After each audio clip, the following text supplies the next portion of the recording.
gay.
we go.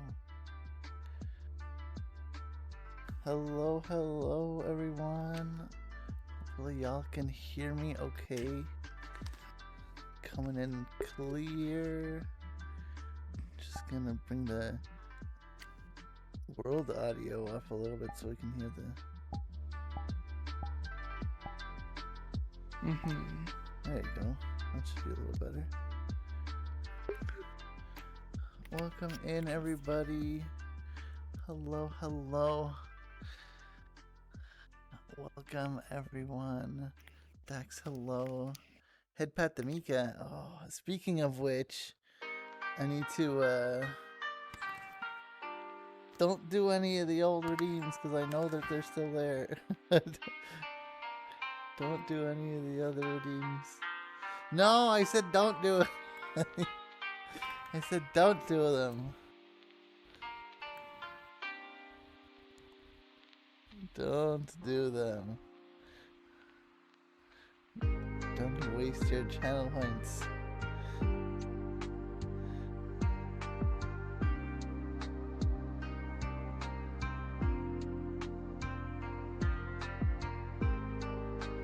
Need to turn off all of those.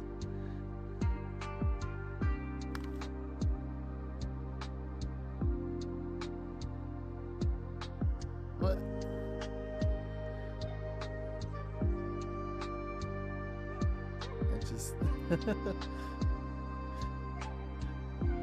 Just getting invites. No, it's not the time.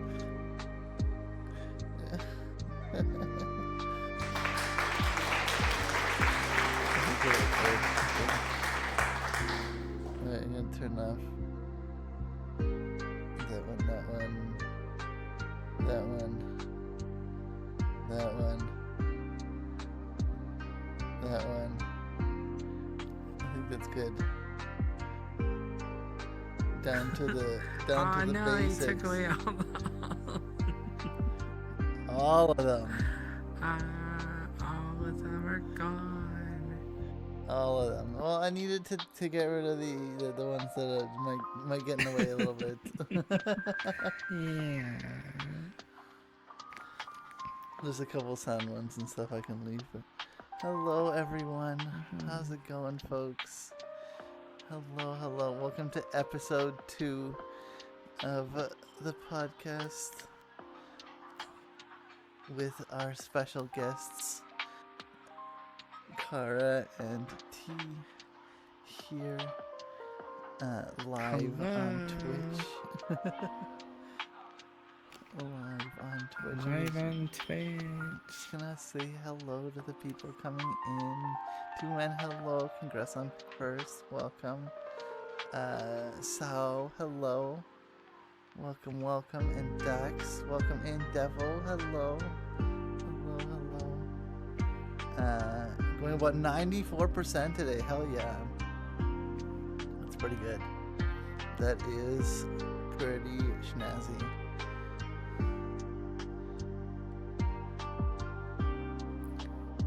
Super snazzies.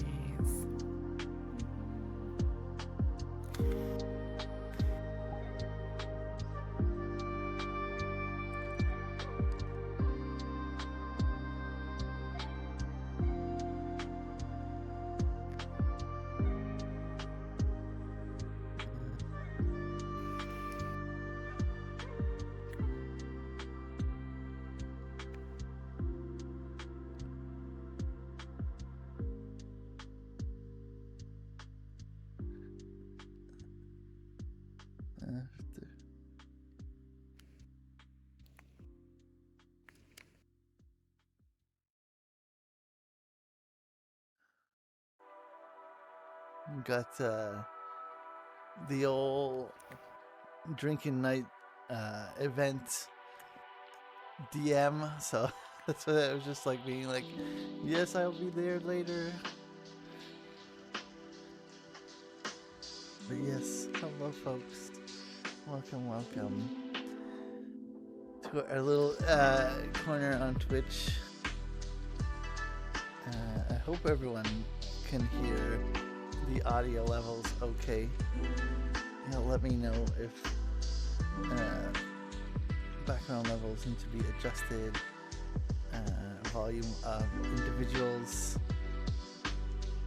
need to be adjusted.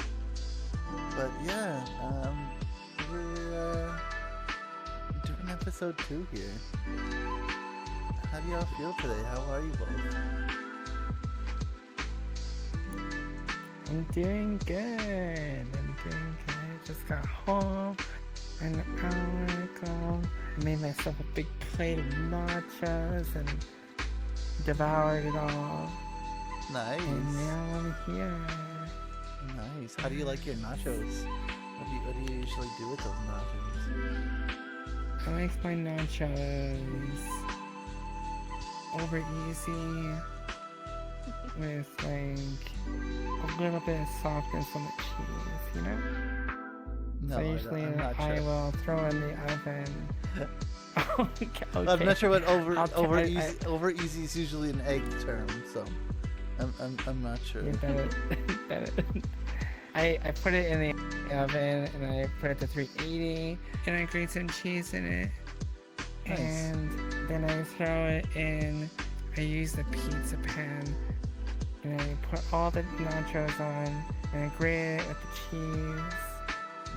And then I have it so it's not like, you know, crispy. Like that's why it's over easy, because you know you want the cheese to be like soft still, right? Okay. I see where you're putting down. Okay. That sounds alright. Yes. That It sounds was had some salsa with that. nice. Yeah. Sounds I'm sounds good too. pretty- Yeah, I'm good I too. didn't have nachos like that. You have Aw. nachos. You had something to eat though, right? Chocolate. Like that. You get a whole chocolate bar for dinner. Yeah, I had some chocolate and I jumped in the river and I came back. I'll eat something later. Okay.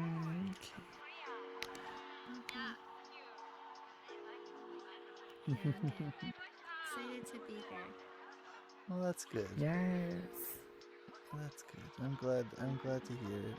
I have my co-host Kitty here beside me. Y'all can't see her, but she is here co-hosting with me. She's giving me emotional support. Emotional damage. And just keeping my leg warm. Very, very important jobs.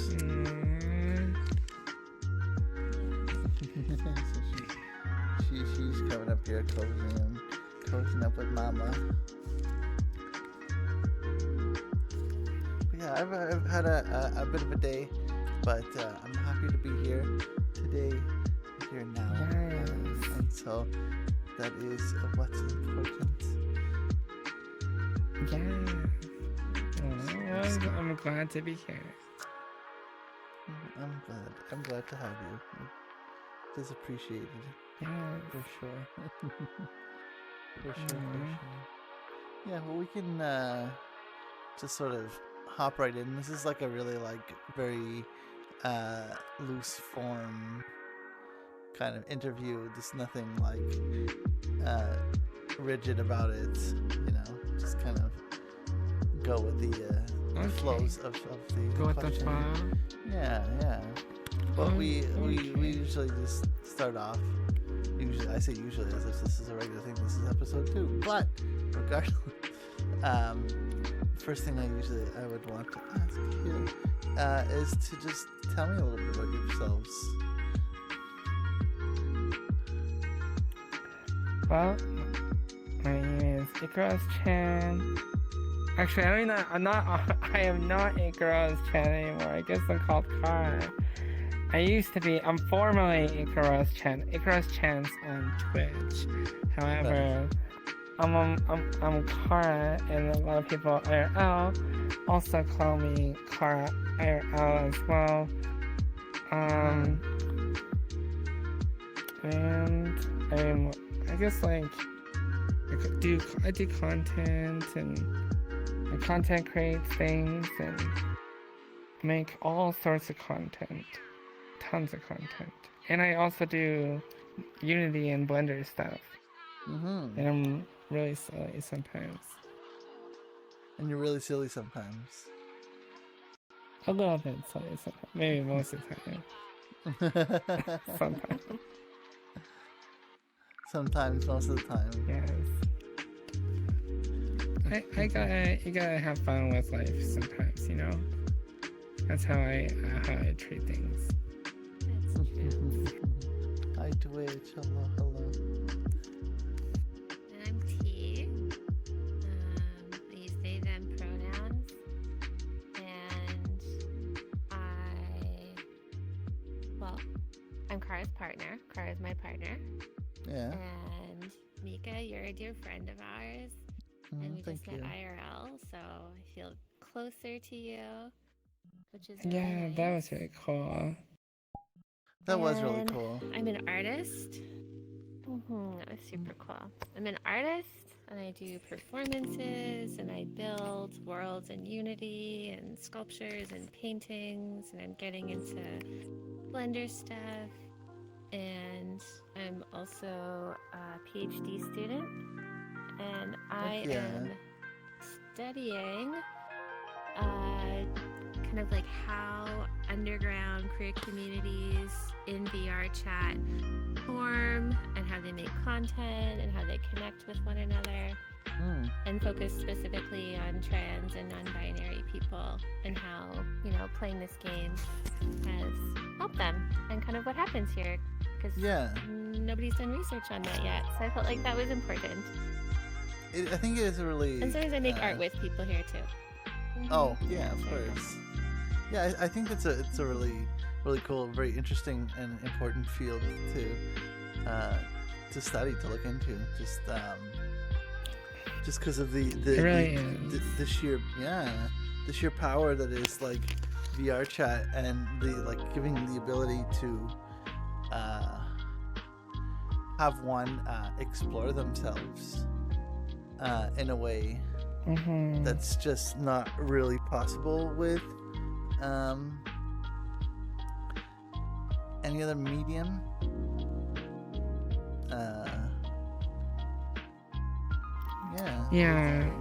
It is very important. Yeah, VR chat is an interesting place in which you can basically embody any form that you can conceive of.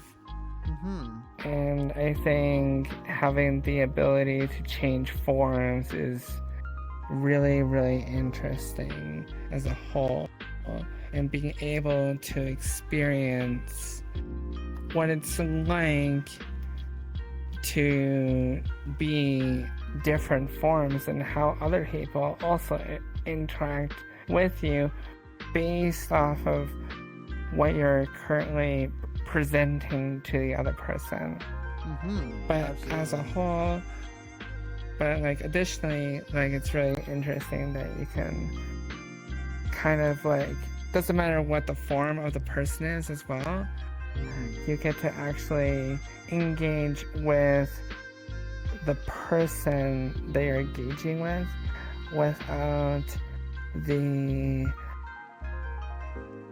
physical, how do you want to call it,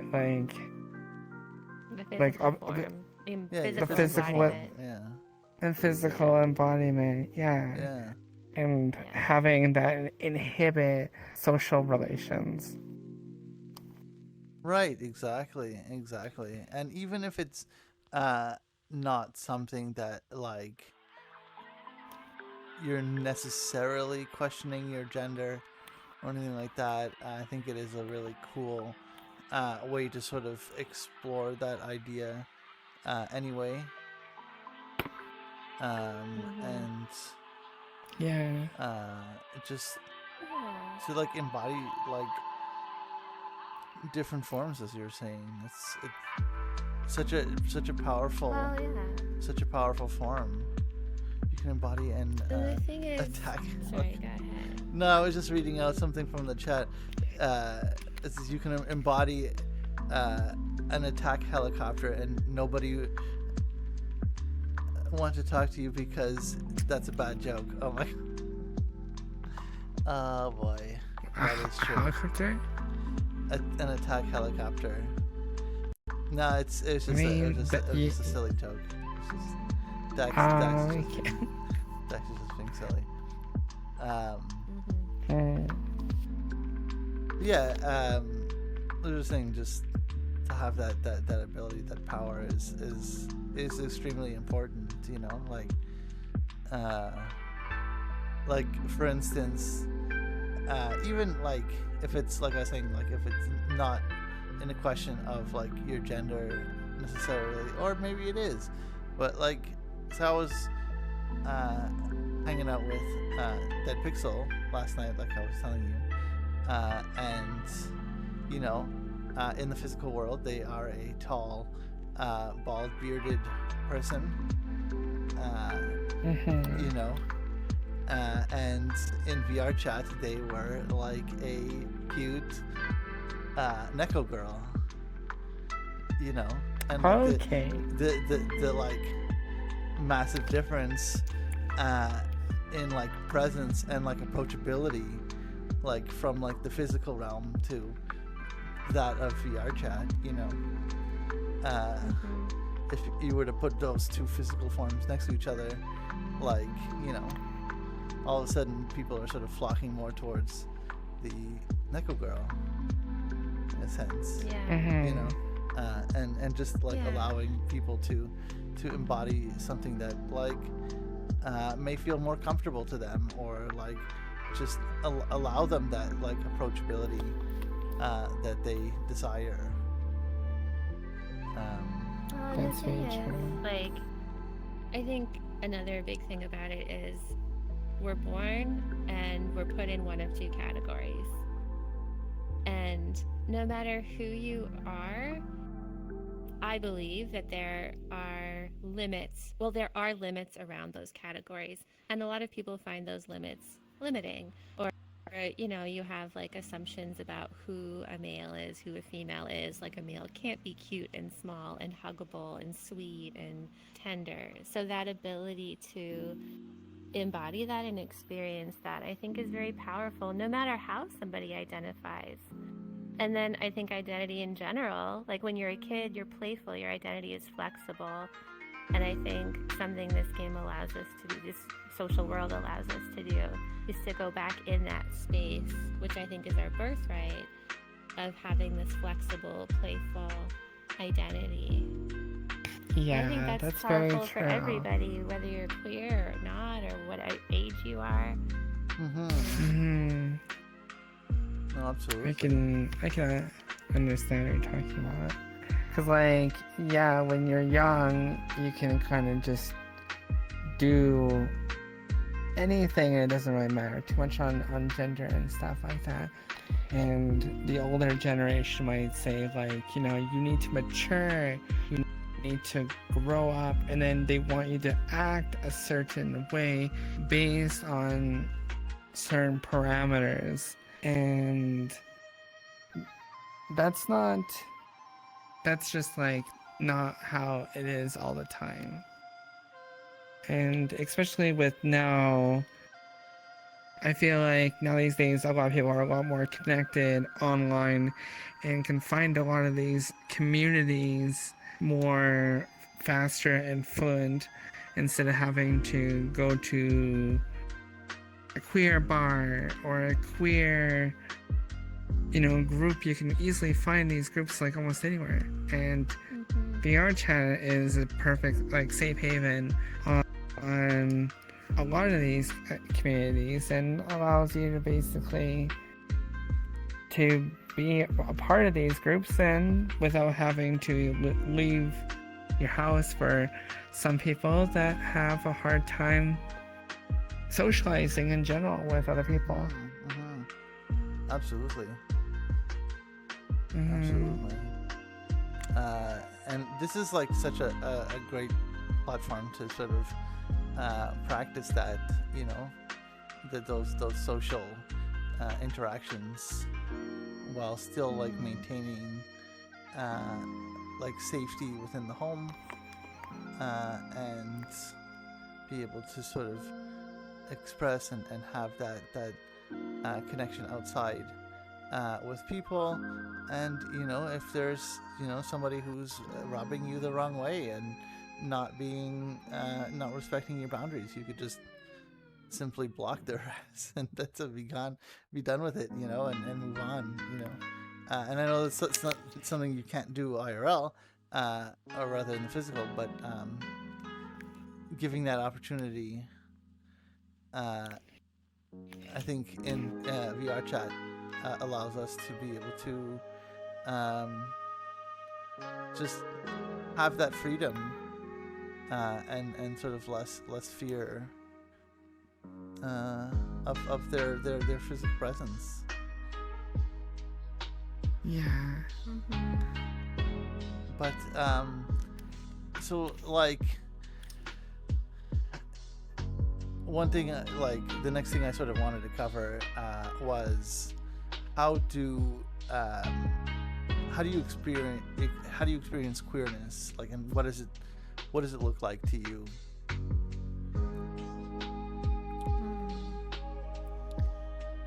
Well, and we were talking about this a little bit before.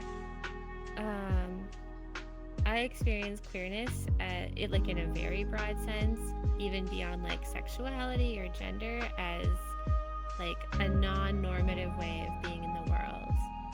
So,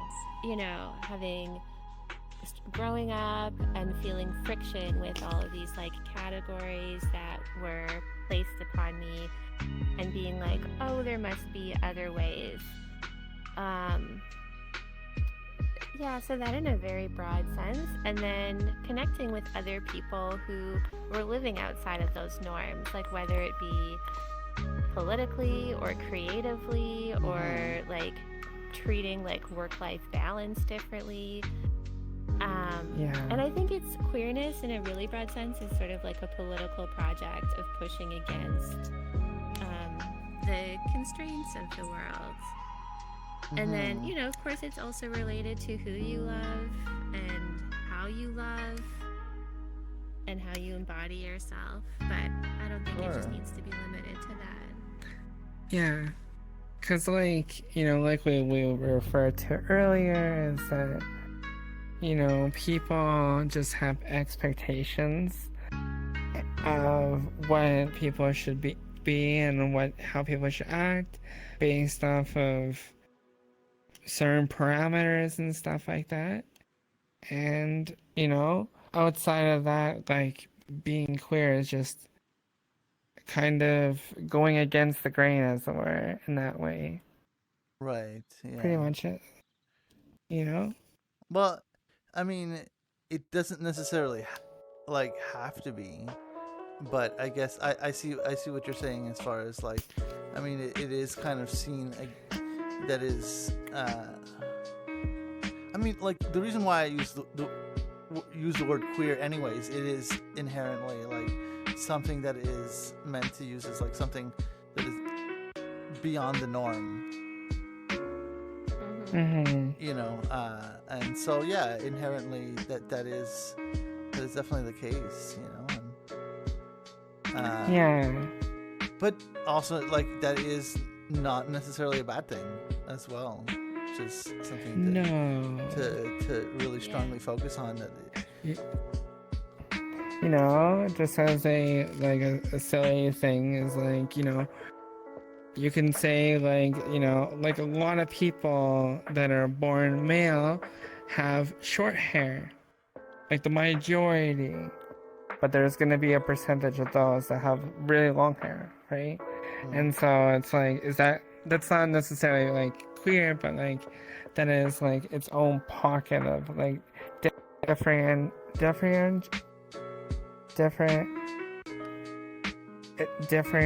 I can't pronounce the word. It's like a different gender expression. Different. Differentiation. Thank you. That's the word. That's the word. Thank you. That's the word. That's the exact word I was looking for. Yeah, so it's like something like that, or like vice versa, where it's like so people just have those kind of expectations and stuff, And I do think like we are talking very broadly, and I think it's important to define queerness really broadly because it's like a whole new way of understanding the world.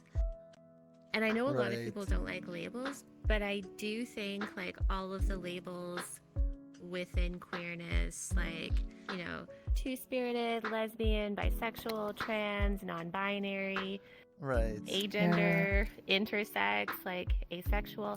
I do think those labels are really important to a lot of people and help them understand themselves in relation to others and help them find community.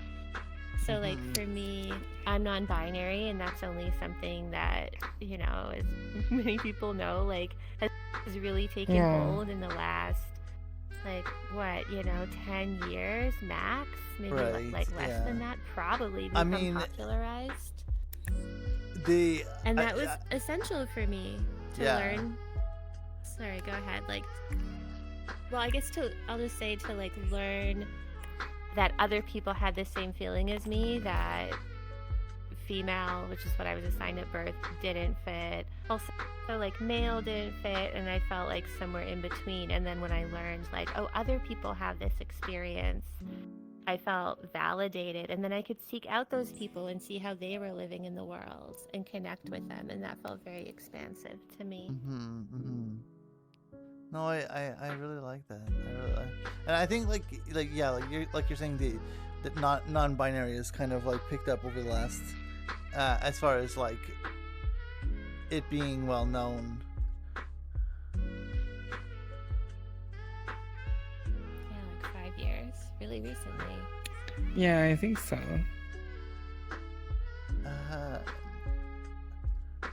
I think before, I don't know, like before that, people used like gender fluid or something like that, maybe, or gender queer, and you know, the language, and something people like can still that. identify that way. Like, I think that's totally cool, also.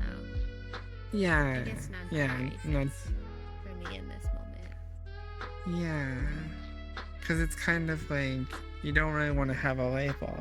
You don't want to have any expectation on how you should be and how you should act that way. You know? Yeah. Well, like I was gonna say, that basically, like trans people have like existed, for so long. Thousands of years. Yeah. Since the dawn of time. Yeah, Always. and have like been represented in different ways, throughout time. So like the idea of being transgender to the idea of being non-binary is not anything new, but no, the idea of it being safe to express it in our society is relatively new. Yeah, in our society specifically, because you know, in different ways, it was in different cultures expressed differently and accepted in different ways. But in our modern society, it is now being like more accepted and more ubiquitous, right? Yeah. And that's something I can definitely appreciate. Yeah, we live in I mean, like everything is so like changing, but I feel like things are a lot more positive, and I think a lot of things are being a lot more progressive in that way.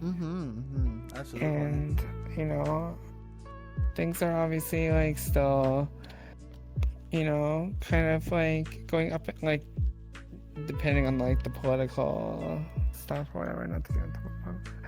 But like it used to be, you know, it's getting things I think are gonna get better, you know. Things get better. It's a tricky thing, and like, I mean, we're all in Canada. Not to dox us. And like, I think that's pretty open knowledge. I have no problem getting hormones, and like, you know, it's covered at least by like, you know, my school insurance. So like, it's not hard for me, but when I look at, like, I used to live in the States, and I look at my friends there and even the people we meet in VR who, have trouble accessing trans care. Right, It's right. it's scary, and it's a complicated thing. Like, I think the visibility has been really wonderful, and it's felt really good for me in many ways. But then it's also like,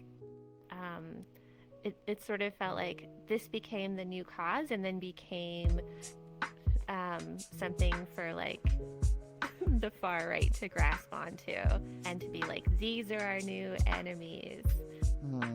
So, sorry, I know that's pretty intense, but but I also do feel really hopeful, and, like, being around, like, the two of you, for example, like, that gives me a lot of hope and joy, Yeah. Absolutely. And there is a question we will cover later, like that get into queer joy, but it is such a lovely thing to hear, and so thank you for saying that. And it is definitely something that sparks joy for sure.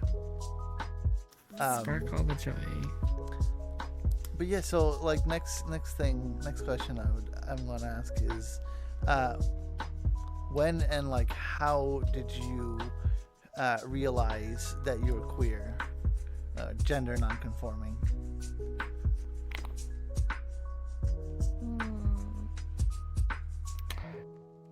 Well, wait, do you want to answer that first? Or do you feel like answering that one?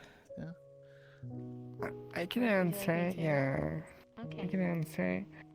I would say it has a lot to do with, like, self-discovery and stuff like that a lot. I never really had a community that I can belong to and I can attach to prior to VR chat, I guess. But even before that, like, I was always interested in... I had a lot of attributes, I guess you can say, that does not align with my gender. Okay. And I didn't really know where I would be able to fit in properly, if that makes sense. Mm-hmm. So I was kind of, like, figuring out my own place and stuff, and I didn't really think about it, like, a whole lot. And then I came across a friend of mine, and their name was Vanessa, and we had some really interesting conversations on the way they were basically, like, kind of guided me into kind of, like, knowing a lot more about, like, being non-binary and being queer, or being even trans even, and kind of just, like, kind of opening up my eyes, because prior to that I didn't know a lot about, like, I didn't really, like, I was very, like, I guess, like, closed off on a lot of those things and stuff. And then I found, like, I thought I was just some kind of, like, odd person that had, like, a lot of traits. Like, I like wearing clothes that are femme. I like being femme, and I like doing, like, femme things and stuff. So, but, like, I thought that was, irregular, I guess, and a lot of people thought that was irregular. Mm-hmm. And VR chat basically opened up that to me with the amount of people I got to engage with, and I kind of got educated on, like, a lot of things that I do are, like, being feminine and stuff like that is, Right. like, more common and stuff, because, like I said before, prior to, like, the internet and stuff like that, we didn't have these kind of communities.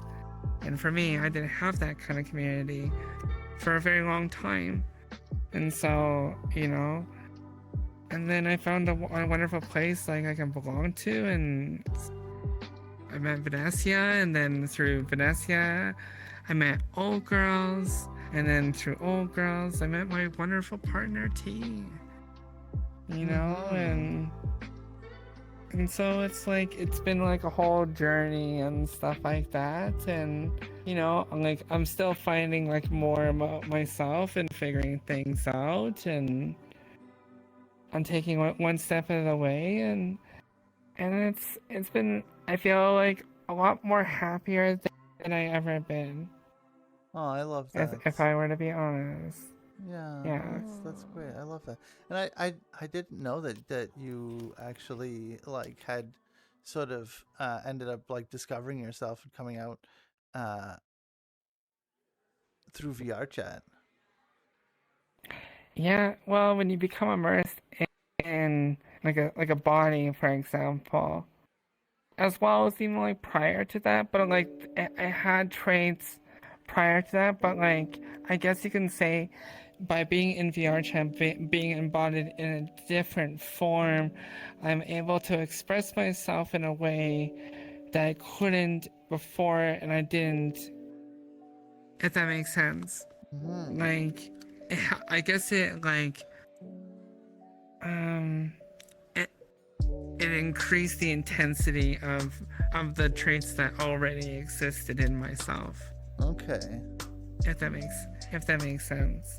Yeah, like so it was and stuff, you know. I felt very accepted. I remember I was talking with Vanessa, and they were like telling me it was like the way that I was talking and stuff like that was very, the way I was carefully like saying my words. They, you know, were like, well, they asked me, it's like, oh, like, are you trans and stuff like that, and it was just like based off of like the sentence structure. It was really interesting, and I don't really want to like use the word like egg pecking or something, but like it was just me like kind of already like on the self-discovery. I already had like other queer experiences and stuff like that prior to that even, but like, you know, kind of opened up a lot, like I opened up the floodgates a lot more to kind of see and discover more about myself. I've not heard that term like, before, you know, actually, egg pecking. What term? You said egg pecking? Is the term you said? Yeah, egg pecking is just a term some people seem to use when trans people tell another person that doesn't know what they are in that way, when they're kind of curious and stuff like that, and trying to push them towards like a certain agenda or something. I don't know. It's just a term that I was told about like a while ago. Okay. No, I just had not heard of that term before, and that's interesting. Yeah, but like, you know, like with VR chat, my initial reason of going into VR chat is to meet new friends and have a community. I had like some serious social anxiety, like social issues and stuff prior to VR chat, and I had a friend of mine that got VR for the very first time, was like, you gotta try out this VR thing. I played like a scary game or whatever, and it was extremely like, you know, like realistic and stuff like that, and I wasn't really like, you know, going into getting VR specifically for like the headset or the gaming aspect, but I wanted to use it for as a means to being able to go from having like social anxiety and being able to create like experiences that I can be safe with using VR, and being able to engage with people. And a lot of people are so friendly and so kind of VR chat and so sweet, and so it kind of like led me to slowly grow over time. I guess it's also about what about myself in general, from my own like VR experience, you know, as well. That's great. Sorry if that's like off topic. Or No, you're fine. No. Like I said, this is very loose format, and it does. Yeah. Yeah. Yeah, Absolutely. it's like story building. I'm part of the Yeah. story. Yeah. Well, we Oh, all yeah. we are the authors of our own lives, you know. We Mhm. are. We are. We tell the tale of who we are in life, and you know, your body is literally just the ink, and you just write what kind of story you want to tell about yourself, you know? Yeah, Mhm. absolutely. Absolutely. Well, and to go back to your question, Mika, Yeah. like what the question was, like the story of how you understand queerness, or Yeah, within like yourself? yeah, well, exactly. Well, um how did you realize that you're queer and gender, or like gender non-conforming? Mhm. Yeah. Um. Yeah. I mean, I guess for me, like there were some moments when I was a kid when I felt like that I didn't belong, or that I was performing gender. I think I felt like I was performing gender in a Like you're playing way a that, character. yeah, it wasn't always a negative thing. Like I kind of liked it and felt very playful, and then like, you know, I started doing performance art, I started doing drag and playing male characters or characters with no gender. And that all felt really fun for me, but then I realized, like, you know, I knew this already intellectually, but it started to feel more and more oppressive, that playing a woman in my everyday life meant Mm-hmm. that people didn't see me as an expansive being, or I didn't feel like an expansive being. And then that Right. started to feel oppressive. That's Yeah. And that's a it good like word. increased as I got older, and like also kind of as my relationships changed, and like I used to date toxic cis men and kind of like performed in those relationships as well, and it just Right. got to a point where I was like, this feels more and more uncomfortable. Sure. Yeah. Absolutely. And I'm not hating on cis men. There are obviously lots of beautiful cis men out there. That's not what I'm Right. trying to say. I'm trying to, I guess, say like within some of the relationships I had, it wasn't good for me, and it Right. didn't feel good in intimate relationships to also be seen as a woman and all of the baggage that Oh, came with that absolutely. for me as an individual. Absolutely. That's definitely. And then it relatable. was like kind of like what Kara is saying. So like those feelings were in me, and then it was through community, like first in the physical world, through having queer friends, non-binary friends, performing drag. Like that was like a big shift for me. Yeah. And then, Sure. you know, and that was a lot of fun. And I still do it sometimes, not as much, but I love it. And then like getting into VR, I was like, oh, this is amazing. Like it initially felt, and it still kind of feels like this really fun, playful way to put on a different body and put on a different identity, and Sure, yeah. to feel super fluid and super expansive. And then, you know, like meeting Kara and like exploring all of that with her, and exploring like intimacy in this world and connection in this world and playfulness. Yeah, I just felt really comfy, and then I was like, I don't know, I feel like I grow more queer by the day. I love that. I love that. Yeah.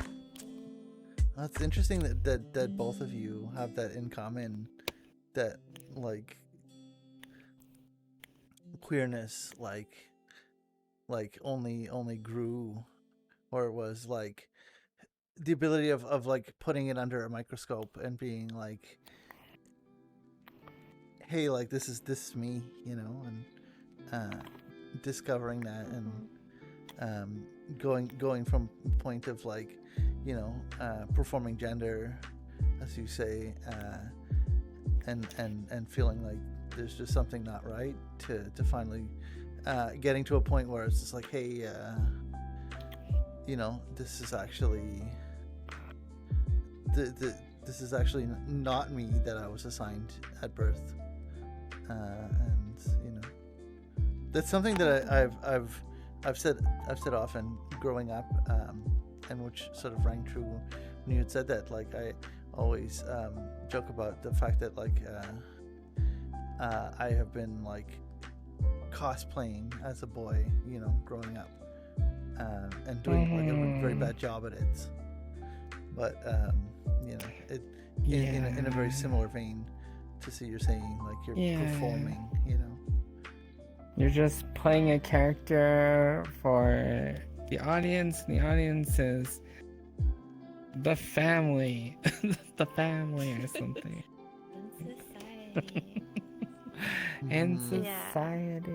Yeah, well, it's because when you're assigned this particular gender at birth, you know, like you don't know any better. Like you're not in a position to conceptualize more than what is put in front of you, you know.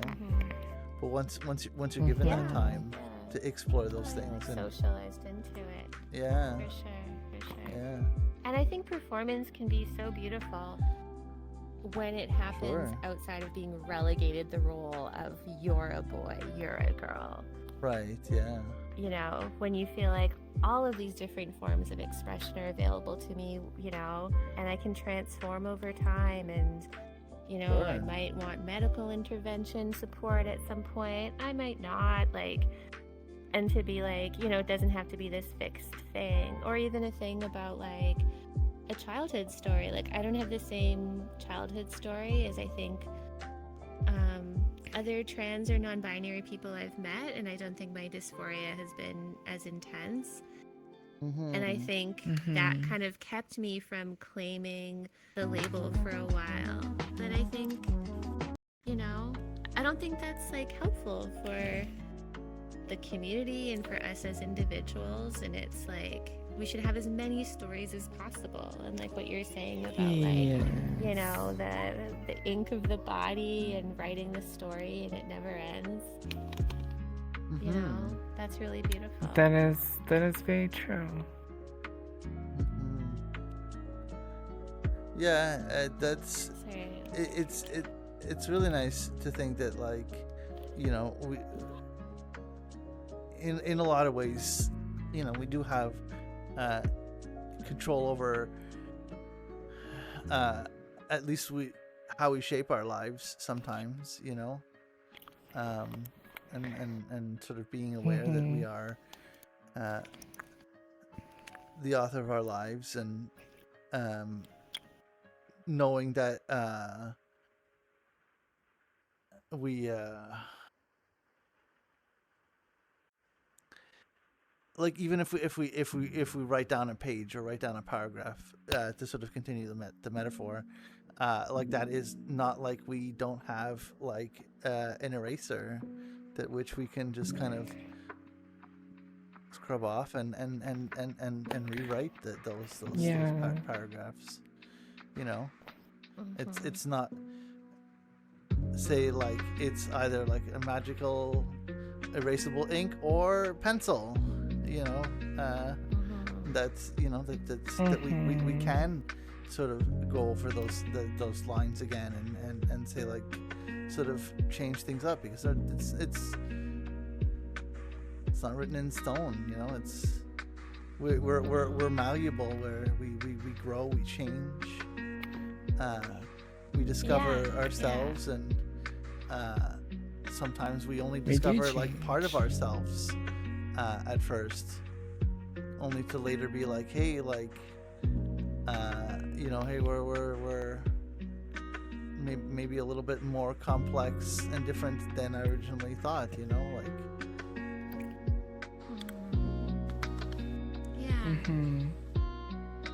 And like, I don't know, I love this story metaphor we're going with, and even like the pencil, like when you erase something you can still see the trace of the pencil, and I think our histories live in our bodies, and, you know, that can also be a beautiful thing, like all of that is there. Right, yeah. And, you know, and yeah, the other thing is, like, we're as humans, we're constantly always changing. Our cells are regenerating, we're aging. Absolutely. Like, you know, we're moving different places, getting to know different people, our personalities shift.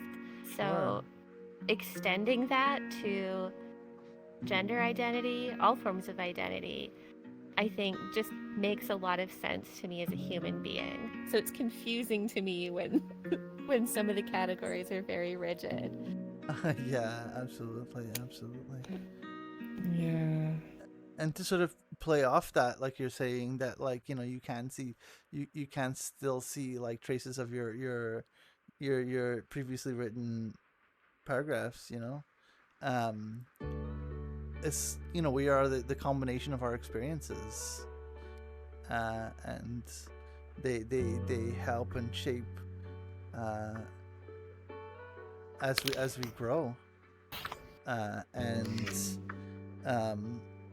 we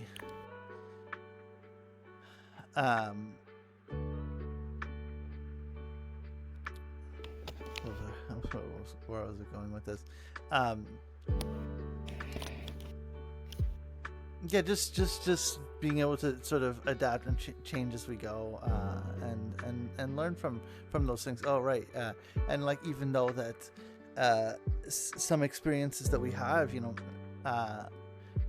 can be difficult, can be hard, can be bad experiences. You know, they do shape us. Mm-hmm. In their own way, you know, and we still grow. We still learn from those things, and they still have led us to where we're at now, right? You know, as shitty of a time sometimes as it has been, you know, upon my path of growing up and my life experiences and whatnot. Sometimes, you know, it's I'm here now because of those things. Mm-hmm. Yeah. And healing happens. Sorry, are you gonna say something? No, I was just agreeing to what you're saying. Like, I think a lot of healing can happen between people. So I guess it like goes back to the community thing, and you're telling the story about Vanessa and like, you know, Mika, like knowing you is like a beautiful healing experience. Meeting you IRL felt really beautiful. And like Kara, you've like, I feel like we've done a lot of healing together from some of our past experiences. And that's so important. Like, you know, you're rewriting the story of my heart. And I thought it was a very rigid story. Oh, you two are so good. It's not. So cute. Is it too much? No, it's so cute. No, what? Too much? When? Where? No, it was good. I liked it. It's good. A queer safe space, right? Yeah. Last time I checked. last time I checked. I think it's in the name of the podcast too. I'm pretty sure. I don't know. Yeah. We're just gonna sort of shift focuses slightly to the sides of being like neurodivergent, and I know we sort of touched upon that a little bit yesterday. But what neurodifferences like have you been gifted with, Kara? I guess I don't know if being a daydreamer if that counts. I'm like a daydreamer, I'm ADHD, but like I don't know, like the thing is, like I used to be on medication for my ADHD and stuff like that, and I gotta be honest with you, I didn't like it. I didn't like it because I felt too normal. I don't know, not normal, but like as in like I didn't feel like I can. My imagination kind of goes up and down, like it ebbs and flows all the time. I'm constantly thinking about things. Like I have like 5 different things. It's like I guess you can call it a gift or something. Like I can think about like a lot of different cool, interesting things. And with medication, it kind of like cancels out a lot of that stuff. And as a content creator, or as someone with a wild imagination, I like, you know, having wonderful dreams and thinking about things. And I like the ability to just, I don't know, like I can just like, I can, you know, Tease has seen me like sing or like think about like random stories and stuff like that. And, you know, it can just come out of nowhere. I don't really plan it out, and it just kind of comes in like so naturally. Is that way? If that's like in anything about like helps with my creativity, I guess, in that way, where I can think a lot of things and I can think about.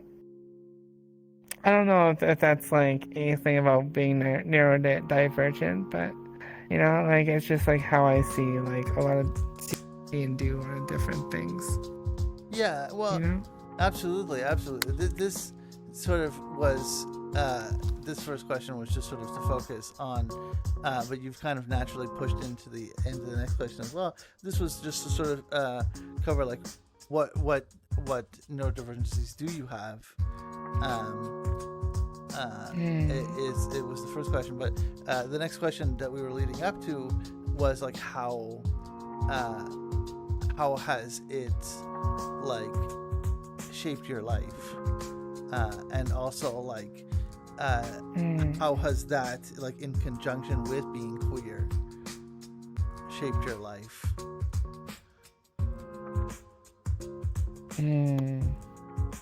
That's a loaded question. That's a lot of things they can answer. Yeah, I don't think it's a loaded question, but it's definitely there's a few. I don't. Yeah, it's not a loaded question. Not a The loaded question Some is thoughts something too, a little if you different. want, like, do you have some thoughts you can say? Yeah. Well, and I don't identify as neurodivergent, or I haven't like received any diagnosis. And I think it's just like important for me to say, because I don't want to like claim an identity that I think is, you know, very important. People like, you know, organize and, you know, move towards social change like within those communities. Right. But I love that you said superpower. And I have definitely seen in Kara that particular superpower of creativity, of like how her mind jumps. And they're such beautiful jumps, and they're surprising and unpredictable and non-linear. And like, if I'm like thinking about the connection with queer, it's like queerness is also surprising and non-linear and non-normative. And so much of the world is designed for, you know, people who aren't neurodivergent to succeed.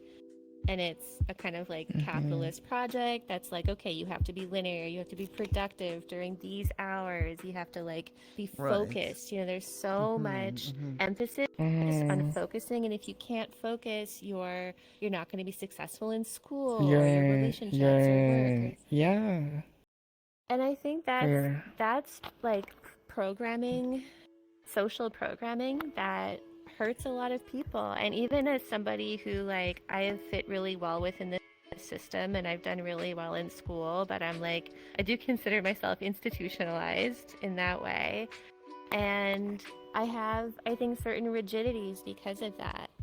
So being with Kara, I really noticed it in the physical world when she visited last week. Like, she wanders through the world and it's super beautiful.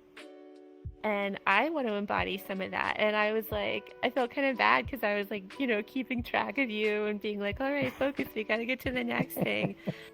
And I'm like, this is something that I think that can be useful and helpful, but I don't want to move through the world with such rigidity. And I think it's like the responsibility of the world to change and adjust, whether it's queerness or neurodivergence. Right. Absolutely. Absolutely. No, that's really well said. And thank you for sort of helping Kara out there with that. And like I really. Did you want to add anything? I didn't want to take the question from you. No, I mean you answered it pretty. You answered it pretty good. Okay. I'd say. Yeah, you did good. I think the two of you sort of, and I mean I've said this to you personally, but like not in this format before, but the way you two sort of complement each other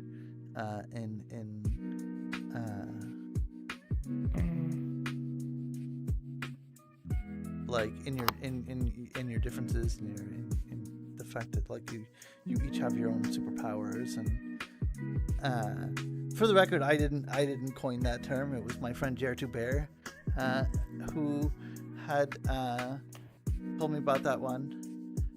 He's always pushing for the fact that like it shouldn't be something to be looked down upon. It should be something to sort of be praised and appreciated.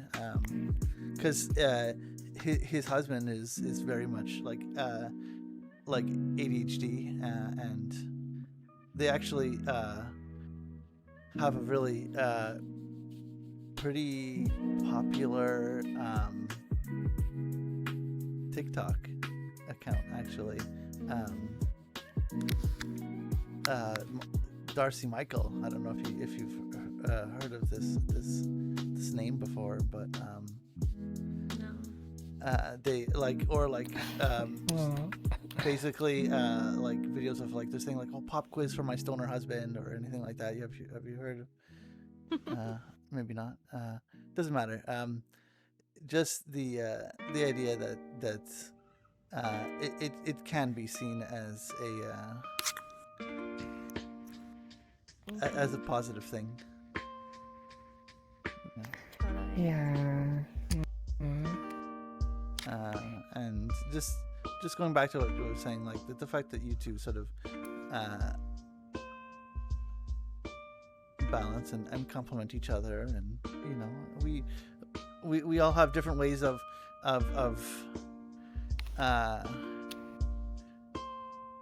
going through life, you know, and whether it be, you know, through the eyes of someone who's neurodivergent or you know, neurotypical. We all have our own. Masonia gifted a tier 1 sub to MX_egregious_Philbin. Sonia, thank you so you much. Got for a the gift sub. Misonia. I like how the bot pronounced that. Misonia. Icaros 16 giggle. Thank you. What? Fine. Subscriber Prime sub. Oh, thank you, Miso. Thank you. Miso, I love Miso so much. I appreciate that. Miso is like such a kind soul. I've been lurking here for a bit. Hi, Ale. Welcome in. Thank you for the lurk. Thank you, Miso, for the gift sub. Beautiful. Heard of the neurodiversity?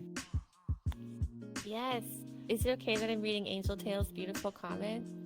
Yeah. No, Angel Tales is an amazing Oh my person. god, Angel Tales, I love you so much. You're so amazing and so insightful. I think neurodiversity is the perfect term to describe what I was thinking about, you know? Yeah. I sort of I guess think of it as one and the same: neurodivergence, neurodiversity. That's why I like that.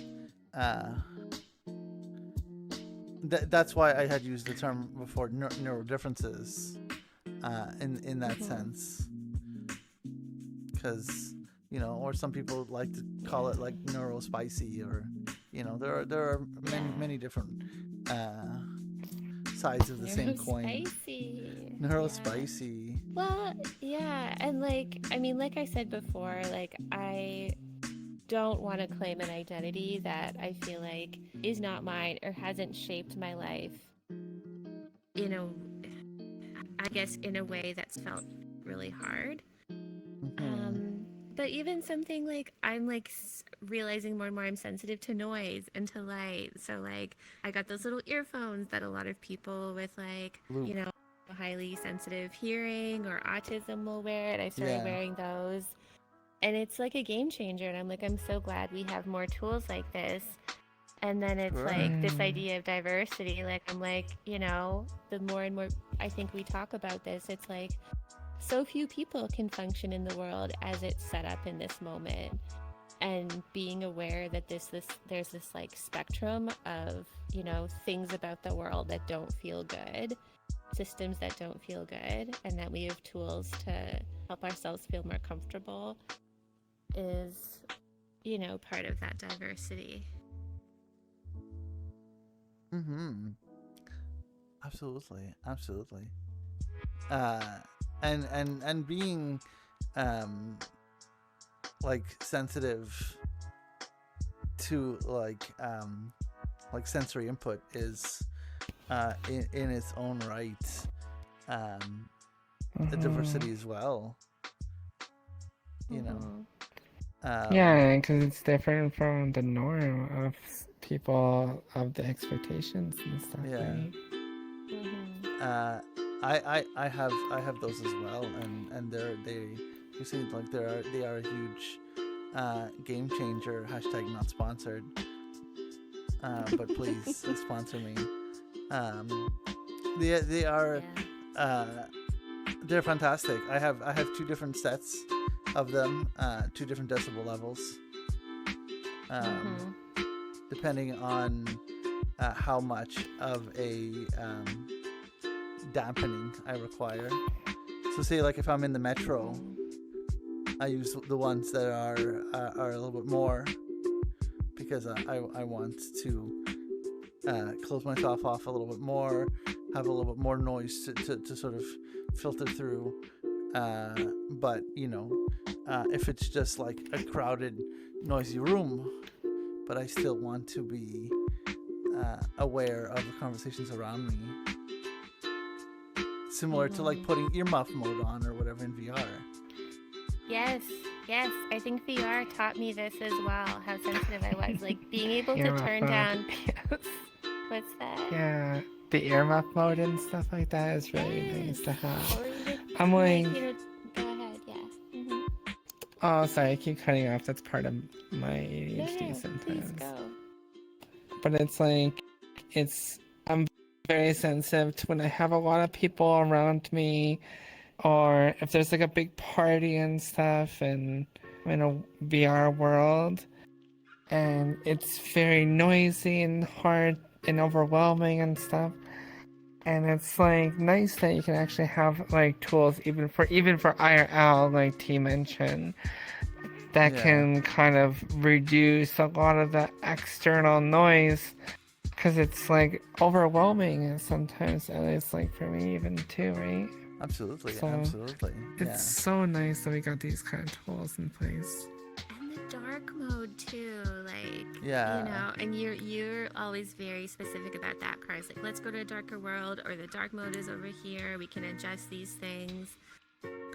And it's so beautiful to be in VR in a world where you have control over all of that sensory input. And like being here a lot and then embracing that and being like, yeah, let's go to a world with dark mode. It's like, I feel taught me more and more that like I deserve to feel comfortable in the world, and you know, we're of the world, we're in the world, so the world should conform to us, or we should be like in symbiotic relationship with it. Absolutely. And I think they are sort of implementing like more and more like tools that sort of favor that, and allowing us to like sort of be comfortable in our own environment, you know. And you know, whether it be in the physical world or in VR chat, you know, there are different ways to sort of mitigate that and to sort of like just help you to be more comfortable, you know. So in a way, I guess, to sort of wrap this up, in a nice little bow of this question, just that the like things like sensory input in this case, you know, where we can all sort of find a common ground about, has, you know, given you a reason to be more like more self-aware, to be more like present and mindful of your surroundings, and kind of giving you that time and that space to just be like, maybe I should reflect on this, and you know, instead of accepting things at face value and sort of dealing with it. Like we can sort of change those parameters and adjust things to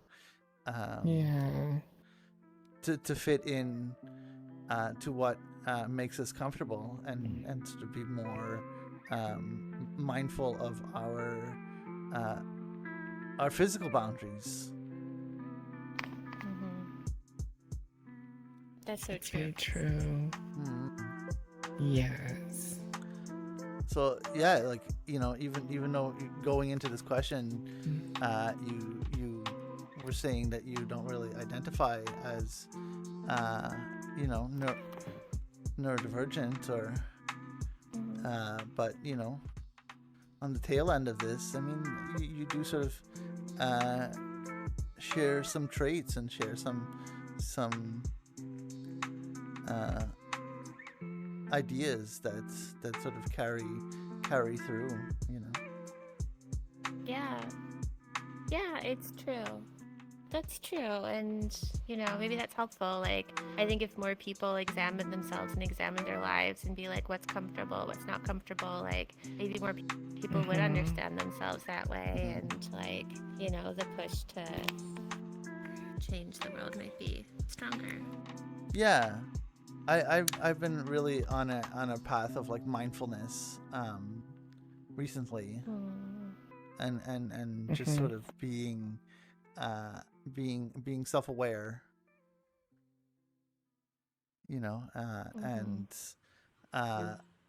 whether it be just even taking those few extra seconds to sort of take in the world around you, whether it like be like, you know, in the physical, or, you know, exploring your mental space, and there was sort of an interesting moment that happened the other day that's sort of popping in my mind now. The other day I went for a walk with my father along Beaver Lake. Right. I'm sure you've been there. I don't know if you had a chance to take car there, but You went to Beaver Lake before? it's along where I haven't been to Beaver no, Lake. where Mount Royal is, on the other side of Mount Royal. Yeah, I haven't been there. I have to No. go. I love Beaver. Okay, well, it's, I mean, He there's does love there's no All the beavers there anymore, Yeah. but it's on they the go other extinct. other side of the mountain. Gotcha. There's like a little lake Yeah. there, and in the winter they freeze it over, and you can go ice skating and stuff like that there, and it's very cool. But anyways, like we were like walking along the mountain, and, you know, I as we were walking, I sort of caught a whiff of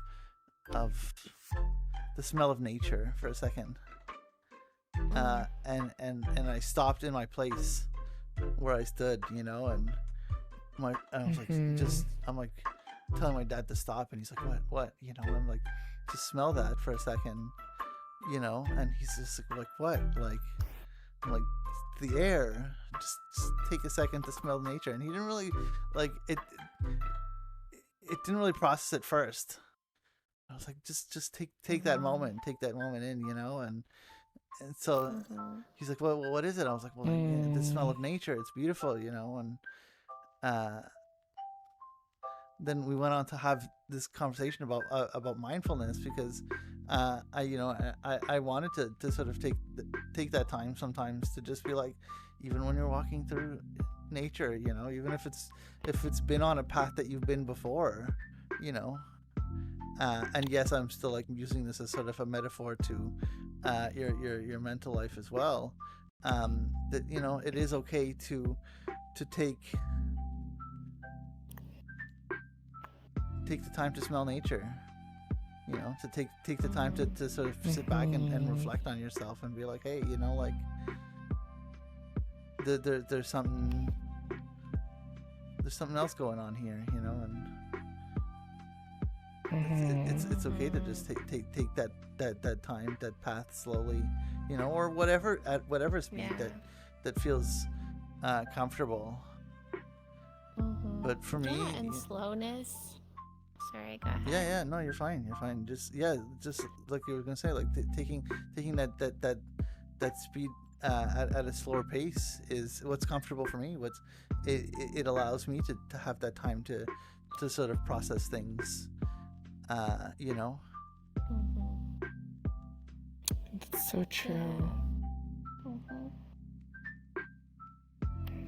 Like, slowness and taking time, I think, is also like a form of neurodiversity. Like, we were in the metro the other day, and it was Kara's first time being in the metro, and she was like, oh my god, like, everyone's rushing and stuff. Yes. And that's like the normative world. So like even walking slowly in the metro, or say you can't walk fast, like, it's like it's not built for that. And then the beautiful thing about being in nature is like there's space for that. And if your senses are really heightened, which in some spaces like the metro, like it's hard, you have to wear earplugs. But when you're in nature and you're really open and you're like, oh, I'm a super smeller, like I can identify that special smell, or hear like a certain bird, like the smell of petrichor. I think maybe that's another dimension of neurodiversity. Absolutely. And we all have our sort of place on the spectrum, so to speak, and some people's places are just different. We all experience life in different ways, and to sort of like make a callback to what you were saying before, about how like the differences of the way you see how Kara navigates the world, as opposed to you, and you're saying that your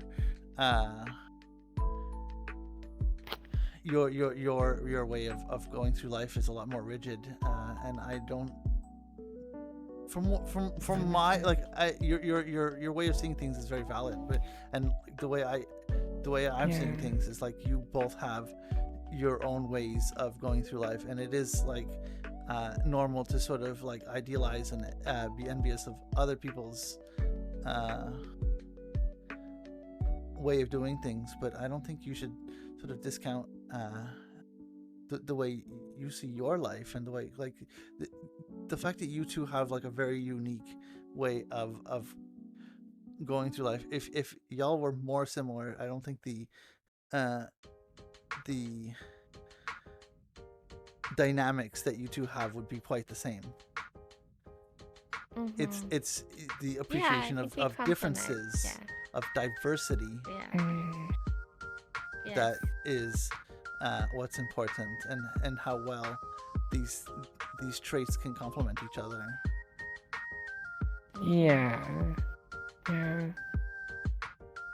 Just in like in our own lives, that seeing these aspects of our lives to be elements that can be appreciated on their own, and sort of like looked on their own. But when seen as the fact that the sum of their parts. Did Mika's voice cut out for you? Yeah. Oh, sorry, for a second. sorry. Yeah, my Oh bad. no, you're good. You mean No, you're all good. You're Sorry, all yeah, I good. accidentally hit the Yeah. mute button.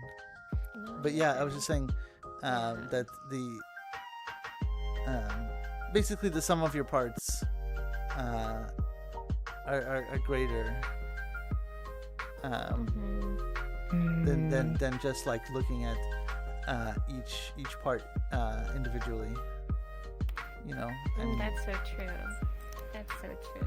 and I'm you know, referring to you both as like singular individuals, as well as, you know, how you work as a unit as well, you know. Yeah. I appreciate that, Mika. Angel saying, feeling the world is really too fast for neurodivergent folks. Yes, realizing with oneself and with others that it's okay to slow down and take care more about the world, that nature and the world are the same. Being different is echoey and normal. I'm not sure what that word is, but absolutely. Yeah. So true. Oh, and they wrote a beautiful poem. Too. What does it mean to touch the grass, to touch the air, feel a love that lasts, to feel the yin, let go of sin, see a path with friends and kin. Yeah, I've read that, and that's really beautiful. It is very beautiful. It is. That very is beautiful. super beautiful. Angel Tales is such a beautiful person. Absolutely. I would love to meet them someday. I would love to meet you one day. Same thing with Pixel. Pixel as well. I want to see Pixel. Now that they have now that they working have VR headset, yes, you'll have a chance to spend time with them for sure. Yeah. We ended up spending a lot of hours together last night. Beautiful. Yeah, we got on, and it was hard to pull away. It was hard to pull away. Yeah. Being able to, that's like, so sweet. Pixel's such a give them a kind hug person. after. Yeah. It was, I want to give Pixel a hug. I'm sure. And I'm sure Angel you will. Tales. Angel Tales. I want Angel to meet you. And Angel Tales, both It was of so them. fun. Yeah. The hours just flew by, right? Yeah. Looking at the time, only to realize eventually that it was like 4:30 in the morning, and I was like, "This is really late. I need to go to bed now." Well, time is different here. Yeah, You it's know. those 3 a.m. VR chats Angel right now. Tales, Oh my please God. don't make us cry. That's too many to count these days. Yeah, absolutely though. It's time does flow differently when you're in VR chat for sure. Yeah, it really does. I don't do 3 a.m. VR chats anymore. That's valid. That's fine. You I don't have do to. 3 a.m. VR chat. I don't think. I go to bed so early. I go to bed like 11 o'clock. It's very interesting, and it's kind of like a side tangent. It's just, I used to not take care of myself and my mentality and stuff like that. And I think when I started to hang out with T and stuff like that, I had like a better sleep schedule. And because of it, I feel a lot like emotionally like more stable and mentally like more stable. You need to take care of yourself, self-care. Yeah, sleep is key. And because we're in a Sleep is different time good. zone, like I fall asleep earlier than you do, and VR makes me sleepy. It's so cozy. It's so like soft and gentle. A lot of people just love like lying around and like cuddling. And it's also normal to like be at a party and you're also like cuddling with your partner, and like people doze off at parties. Like, Yes. so I like that. You know. Yeah, that's very true. Hi, Yeah, Big put it Fish. on a movie and then 5 minutes later, you're asleep. I know. I instead stay up till 3 a.m. watching Twitch. Oh my god. Well, that's.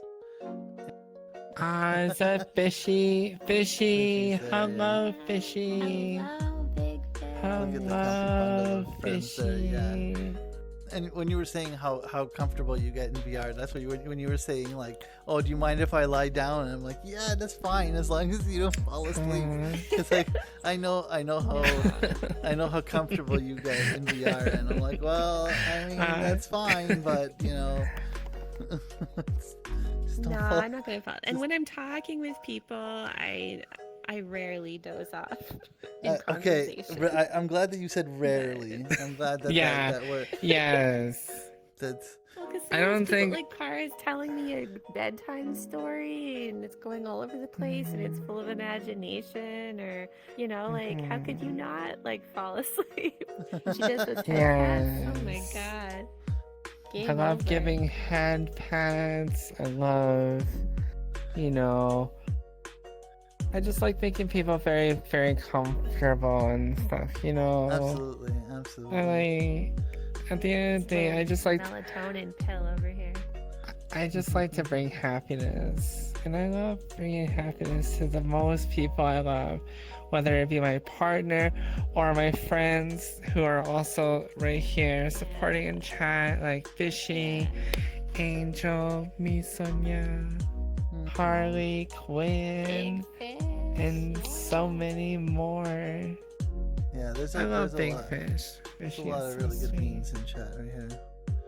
And Pixel, Lots of people love you. Pixel, we love you.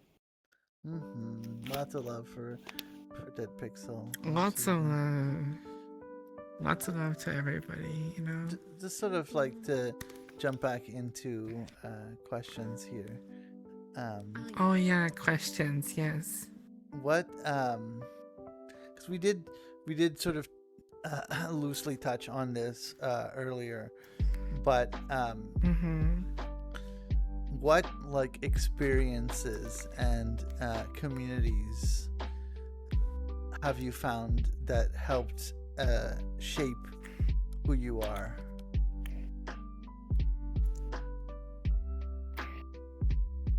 In VR, in the physical world, in either, in any reality that is valid for you.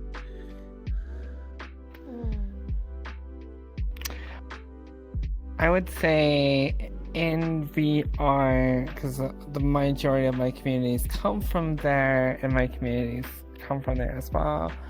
I would say one of the things that I like doing is helping people. Even before I was a streamer and stuff, I love helping people. And the great thing is that when it comes to VR chat, or at least with the people that I've been engaging with and stuff, and people are so kind, so helpful, and so nice. But when you talk to them one-on-one, you can get to know someone so well. And everyone that I've known thus far in the communities and the people that I've touched have been so receptive to supporting each other and being so kind to each other. Right, yeah. You know, I feel like it's improved like the quality of my life, and I feel like I want to improve the quality of other people's lives. And so I like, you know, I kind of like, I love giving, and I feel like having that, like, being in VR and being embodied with a lot of the people around me have shaped me to be kinder and sweeter to other people, both in IRL and in VR. So it's improved my overall personality as a whole, as well as it's kind of interesting, like how something as silly as VR, like, you know, we talk about like as the VR and IRL is like different, but I can take what I become and who I become in VR and externalize it in a more physical sense, in a more physical way. Sure. And Yeah. it's kind of interesting how it shapes me, and I love like just doing things for people, making people feel happy. I feel like it's improved my quality of life in a lot of different ways, you know? So like the experience of like VR chat as a whole, and like just like the communities that you've met through there have like helped shape your Yeah, life. well, yeah, VR Like, chat as a whole, in and out of and yeah, but then like a lot of the people that I usually engage with are usually either trans people or queer people or non-binary people, and everyone is like so sweet, like so kind.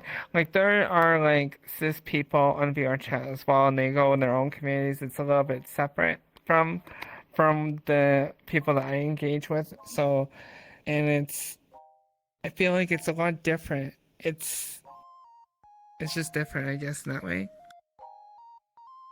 I don't know, like the people I touched with is everyone is so kind, and like people give, and I always never want to take anybody for granted. I always you know, always tell myself like what I can do to better someone else's life, you know? True. Yeah. Absolutely. You know, That's beautiful. because, you know, it's nice to get stuff, but it feels even better to give something back. And it doesn't always have to be like a monetary thing. It's like, you know, someone's like really down and depressed and wants like someone to like a helping hand or someone to talk to. Like I'm always there for those people. Every step of the way. I love helping people. You know? Yeah, that's so true. And I think that's what makes you like a good community member. And like people love you and you're so sweet and so genuine. And like my IRL friends are big Kara fans. So, you know, you carry that with you everywhere. Totally. Yeah, I try my best, you know? Yeah, and I've really liked the community here too. Like, I've really only I haven't really hung out in the cis communities. It's just kind of like how I got here and who I was hanging out with. Like, yeah, it's almost a little sheltered. Like, I feel like I've only been introduced to like sweet, generous, kind, like queer people. I mean, sometimes we've got into public worlds, but like it's just been kind of fun and. You know, yeah. Even the other day we were in the Great Pug and there ended up being like on the top floor, like the little mini group of queer people. Oh, that's cute. Yes. Yeah, it was. Because we feel safe with each other and we protect each other. Absolutely. And then it's like, you know, I've seen you do this, Mika Bunny. Like if someone's getting too close or like crossing boundaries, you know, and as highly sensitive people, I know all of us have phantom sense and it can be really intense. And, you know, I've seen you guard yourself and guard the people around you. Absolutely. So knowing that kind of care and reciprocity is there, it like makes people feel even safer in what already is like a relatively safe social space. Yeah, no, thank you. Of course. Yeah, I really appreciate that, Mika. Well, I thank you for appreciate that from you. Thank you. Yeah, I appreciate that you said that because that is something that I try to do. Like, and when I'm feeling in an area with people whom I care for greatly, you know, that like, you know, whether it be in the physical world or in VR chat, you know, any way that I can sort of like help make their space feel a little better is something that I strive for, you know. Yeah, for sure. And just trying to get people to feel comfortable in their own space and in the space that they have. And you know, I don't have control over much, but any way that I can sort of help in doing what I can, I will do what I have in my power, you know.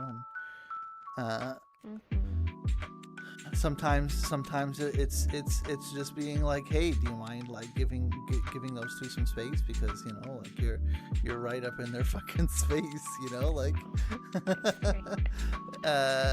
is necessary, you know, like because it's sometimes it's hard, you know, like when you're in that position, and someone is like literally up in your business, you know, like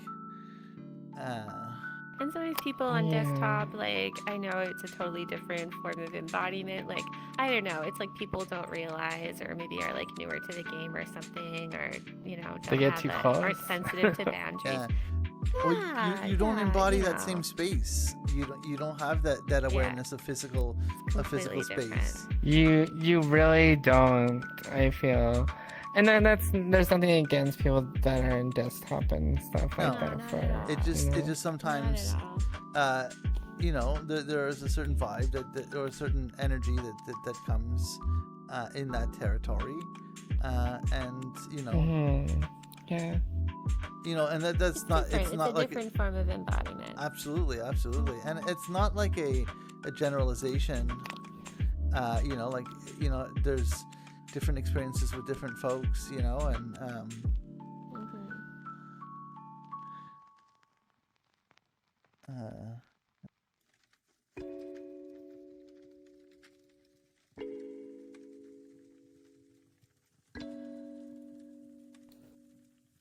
yeah, because the thing is, like, you see sometimes folks like who are in desktop, they're just kind of like zooming around,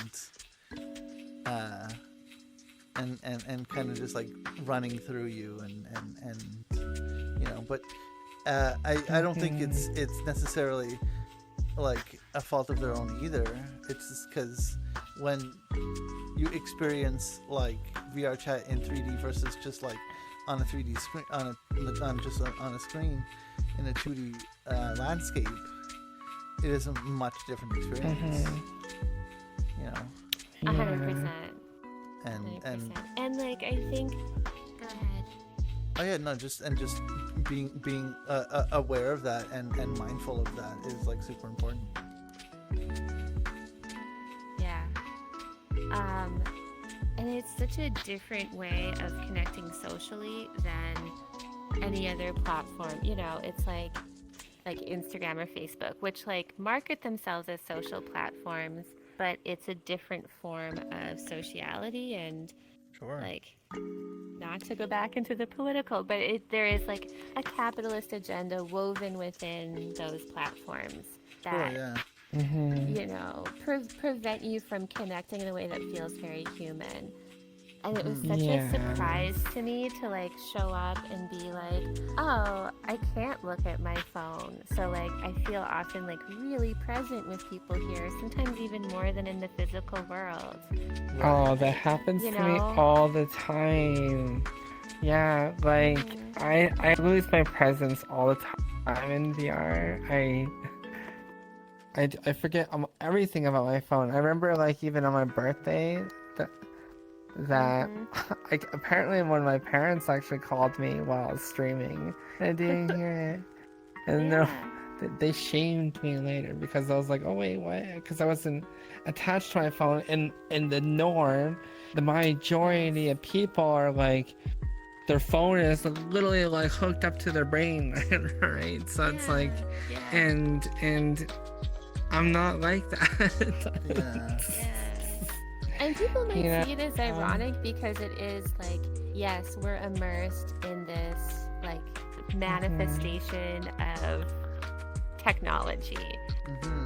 So, you know, I think people might think, or honestly, like, I was confused when I first got here, and I'm not a gamer, and I wasn't a super techie person, so I didn't feel super connected with technology prior to coming in here.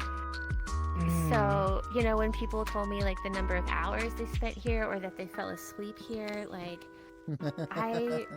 I think I was judgmental and I like didn't have a way of connecting with it, and I was like, oh, okay, like, wow. You don't have 17,000 hours in VR No, chat. I almost have 2,000 though, which I think is pretty good for me. 2,000.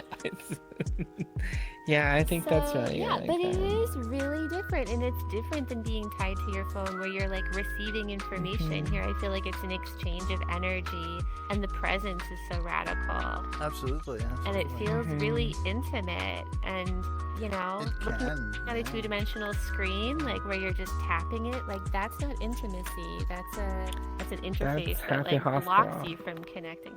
Oh. True. What was that? I know.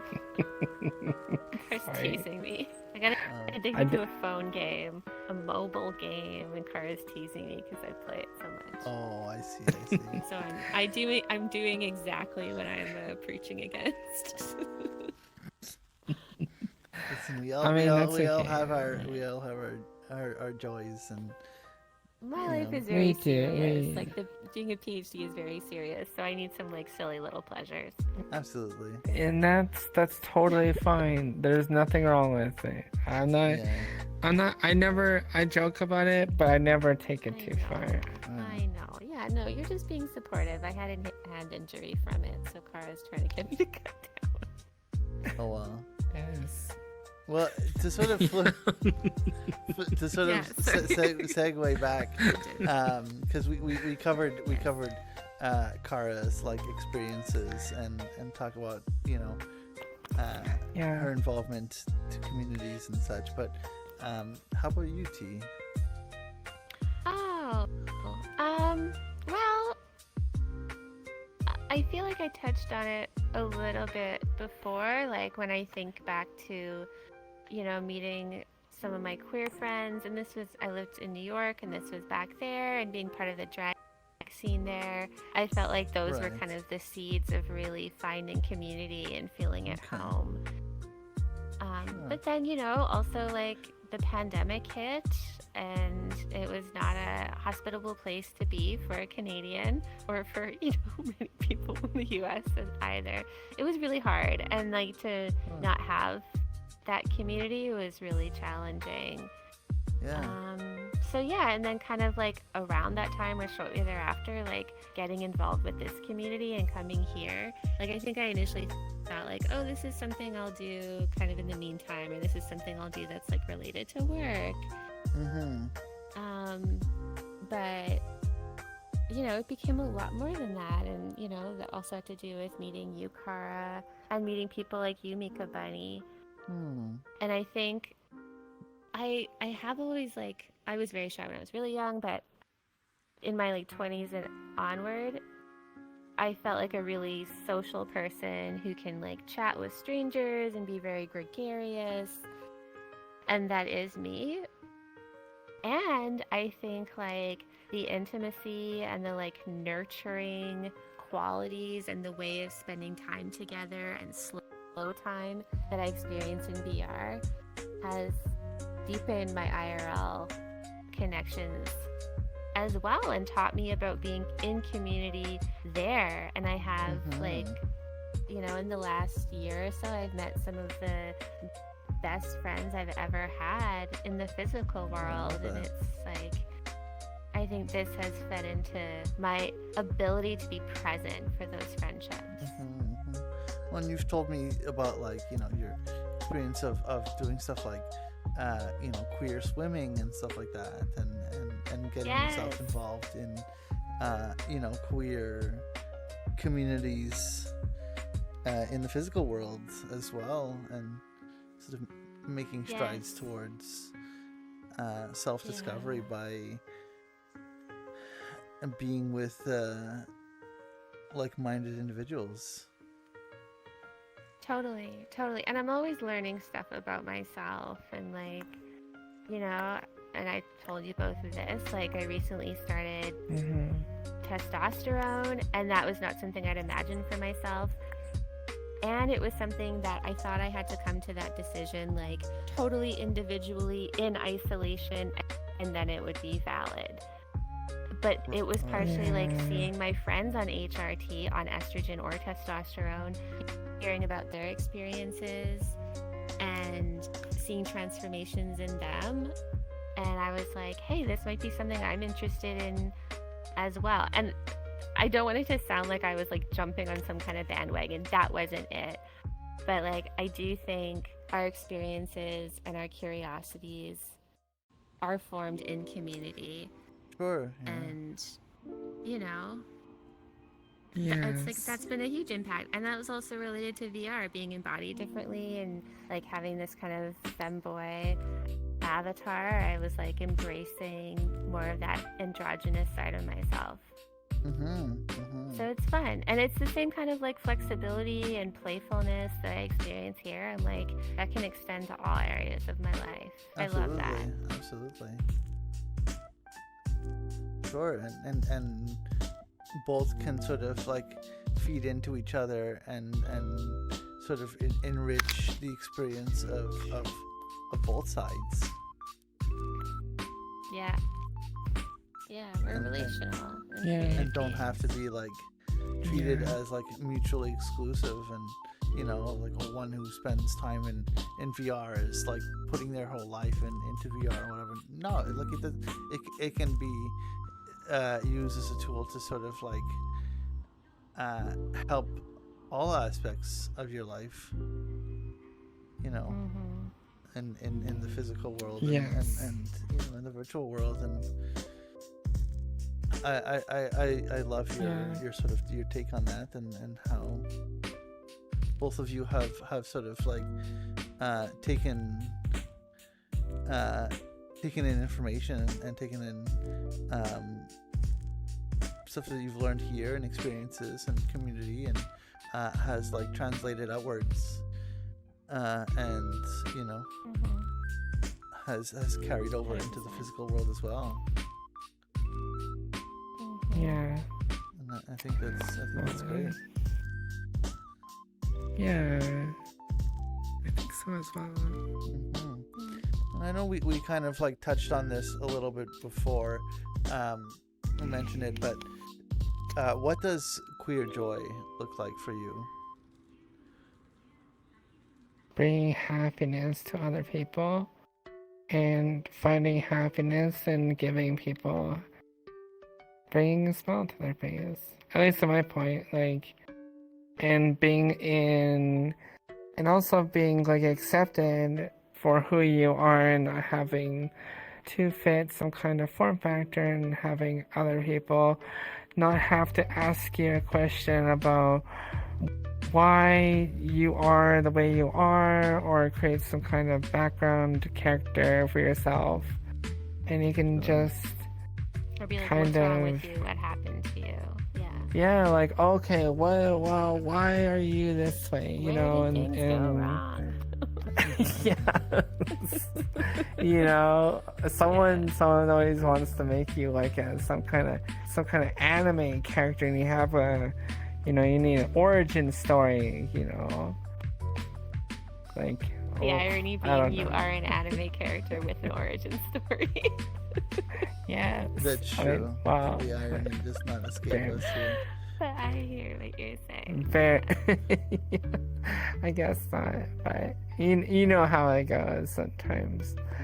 But bringing people happiness is fun, makes me happy, and then having people accept me and love me for who I am without any, like, where it's like not conditional. And that's how I felt like the world should be, like non-conditional love and kindness towards everybody, no matter who you are.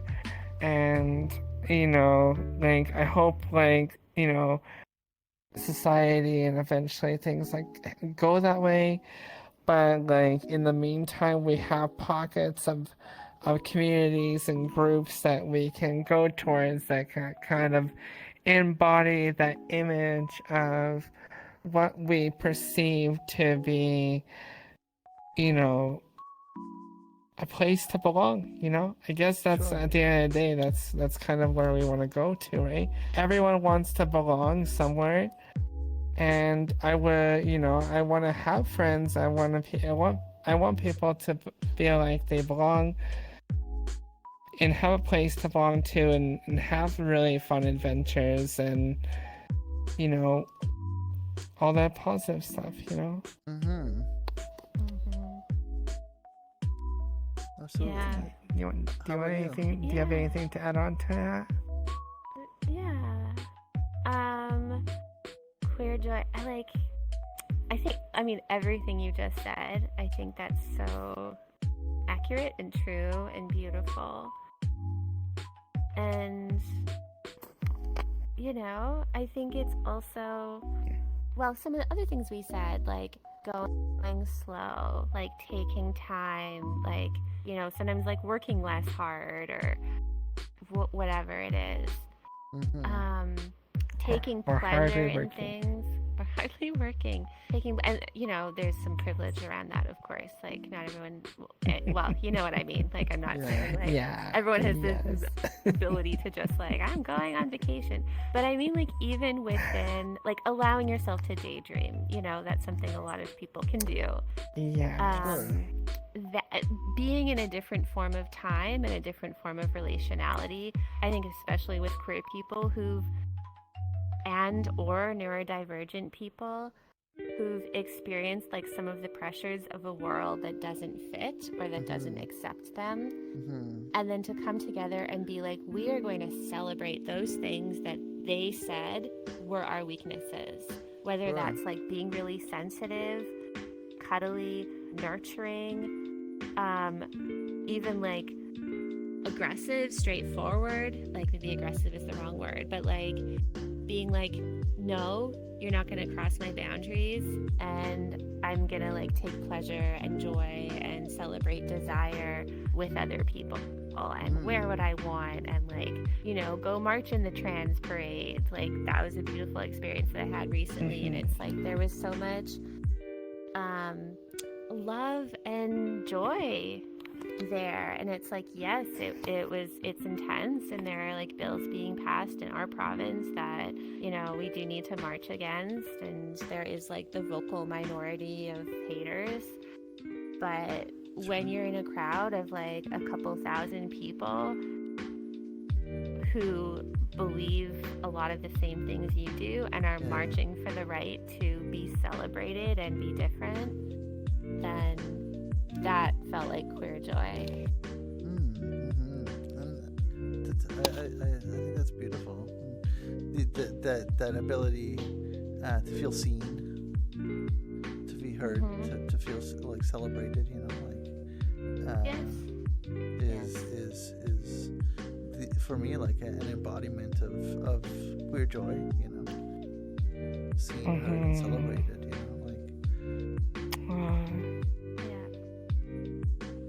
Just being able to sort of just be yourself unequivocally, and to have that celebrated. Exactly. Yep. I think that's an experience that's irreplaceable, and is I no totally other. agree. Yeah.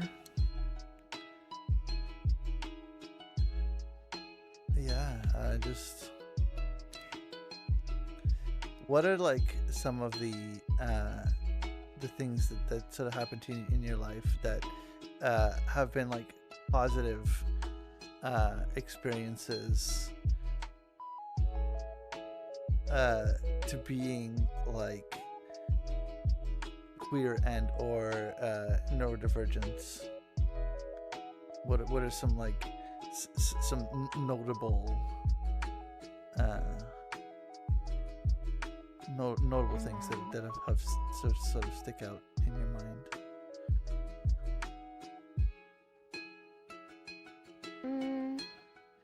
Well, I think If a lot any. of my like recent ones have to do with Kara. So like when I was in the process of trying to like figure out what sort of avatar suited me, and I'm still in that process. Like this is one form of me, but there will be several others, and I'm like working on it. But I was like really struggling, and I wanted to be a cute anime girl because I felt like I would fit in. And I enjoyed that in a sense, but there was also times when it reminded me of like the way I used to perform femininity. And so I sort of like evolved out of that. And then seeing people respond with like as much love and enthusiasm. I remember when I showed you this avatar, Mika, and you too, Kara, and you were like, this is so awesome. This is so gay. You look like, you know, and like the love I felt from you when you could tell that I felt comfortable in my avatar was like really beautiful. And like Kara said to me so many times, like, I don't care what you look like. It's not the avatar, it's you. And I just want you to feel comfortable. And nobody had, I think, ever told me that so explicitly or celebrated it so explicitly. Yeah. So, and it's still like, I feel like I'm still like taking that in or like learning or feeling like my form can change in the physical world or here, and I'll still get that like love and support. Absolutely. And we did fun things. Like I remember one time we like went to this mycelium world with this swamp, and we both became these like mycelium avatars that they had there, and we're swimming in this swamp And and you were, like, intertangling tardigrades? our like threads. What's that? Tardigrades.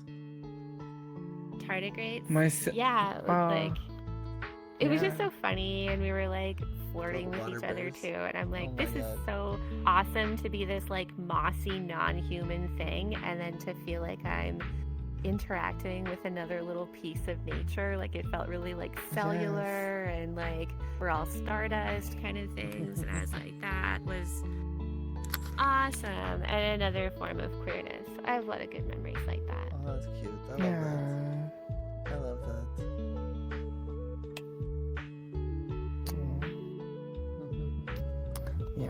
Yeah, I like that a lot. That's very sweet. I Do you have love any that. specific moments? My mind's like kind of getting kind of blanked out right now. Yeah, that makes sense. That's Yeah. fair. That's fair. But Well, I- questions are almost wrapping up. So fear not. Fear not. Yeah. Like I like going on adventures, so and doing those kind of things with you. It's a lot of fun. Yeah. And basically, the last question before we sort of change pace and turn things around a little bit. What is it? What does being queerodivergent mean to you? Like as sort of a whole, wrapping up all of these things that we were talking about. You know, like the idea what we were talking about before of like, you know, the whole is greater than the sum of its parts kind of thing. Like what does being queerodivergent mean to you? Just being really lovely with each other and understanding and have no conditions of, like I said, who you are, and giving so much love. When I met T's wonderful friends in Montreal, this was the first time I felt like I met like more queer people, and it was so beautiful because no one really, I was kind of expecting maybe like some kind of like answers, like like I said, like an origin story where you come from, and people just gave lots of like love and support towards me and towards with me and T as a whole, and gave like proper pronouns and like proper names and everything, and I felt very loved. And so being part of like this kind of community is brought so much happiness, and bringing it back, I like giving happiness and joy back to other people. And I feel like being different is totally okay, and people, you can still find happiness, and there's multiple places to go, and you can always find a home. You can always find a family. Absolutely. Yeah. Absolutely. How about you, T? Yeah. Well, I feel like my answer is like pretty short. I feel like it's Solid. taking joy in being different. I love that. And that's a radical act. And we Apparently can Yeah. celebrate that we've all Yeah. gotten there. Taking being joy happy in is a being radical different. thing. Taking joy in being different. Right. That is a lovely lovely sentiment, and very very concise. Very concise. And Yes. I appreciate that. And really that's what it comes down to. And like I've said this so many times, but like, queerness as a whole is really like, it doesn't matter like the identity, the presentation, the sexuality or lack thereof, the pursuit of romance or lack thereof. It's really what it all boils down to in the end is just the pursuit of happiness, and Yeah. being queer is like different from the norm, but it's just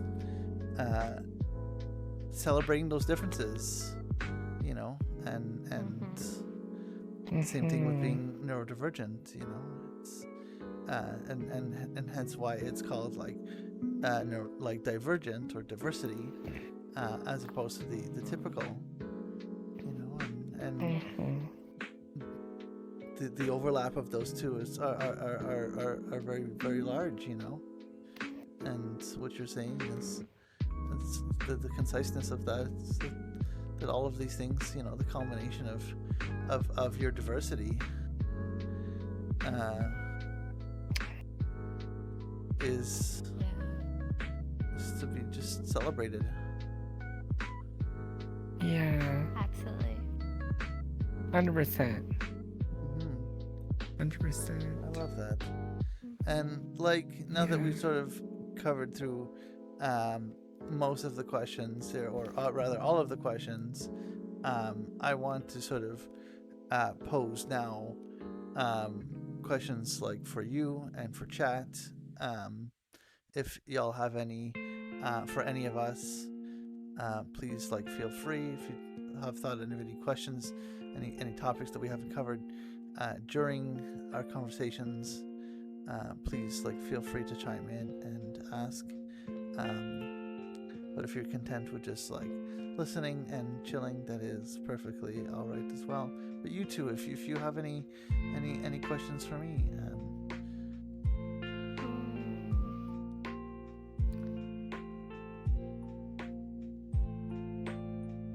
I do not. I had an amazing time with this interview. This has been a really amazing time. I'm glad. Yeah, Mika, like, I love this topic. I love that you're like creating this space where we can like sit down and discuss this and share it with other people. I think it's like a really important intersection to look at and to understand and to frame it as like joyful superpowers.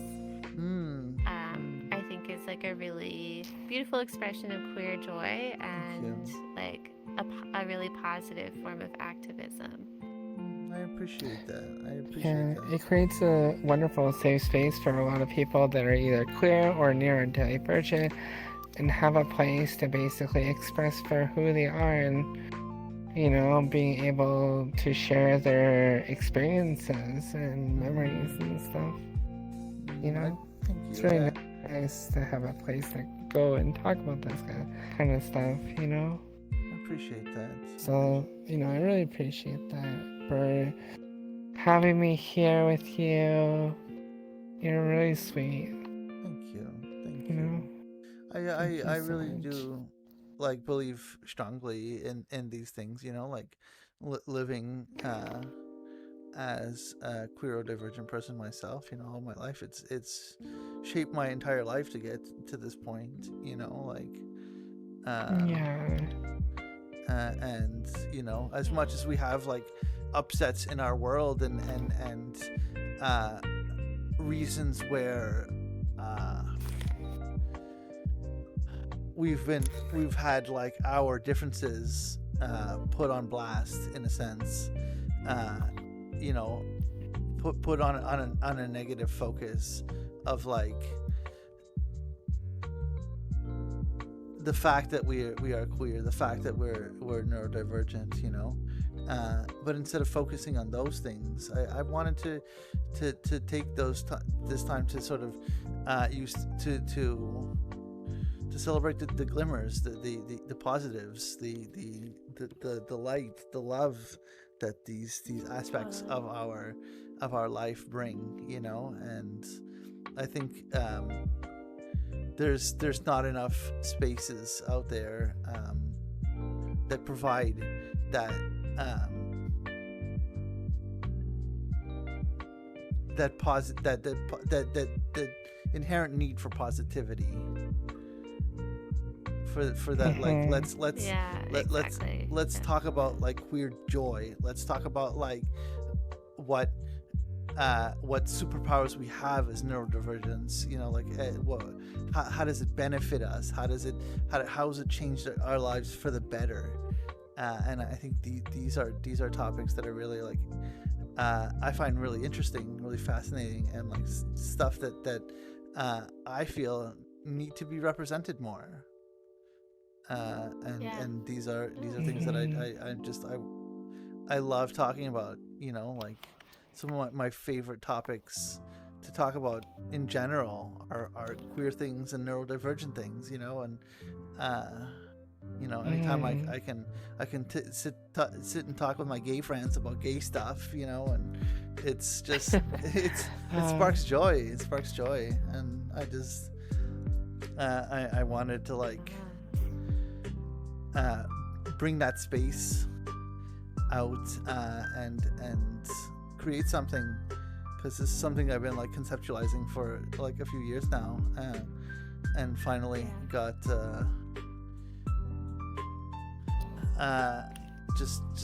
just went for it, you know. Got brave enough to say like, hey, you know, I'm ready to do this, and you know, I have like a platform that I can do it on, and it took me a while to figure out like in what format and what place I wanted to do this, you know.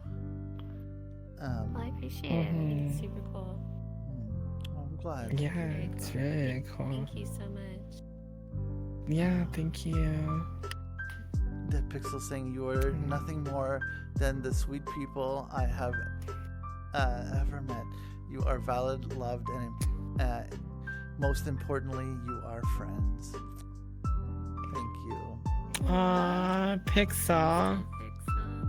You're so sweet, Pixel. How are you? Oh, it's Cassie. Hello, beautiful Cassie. Hello. Salut, mon ami.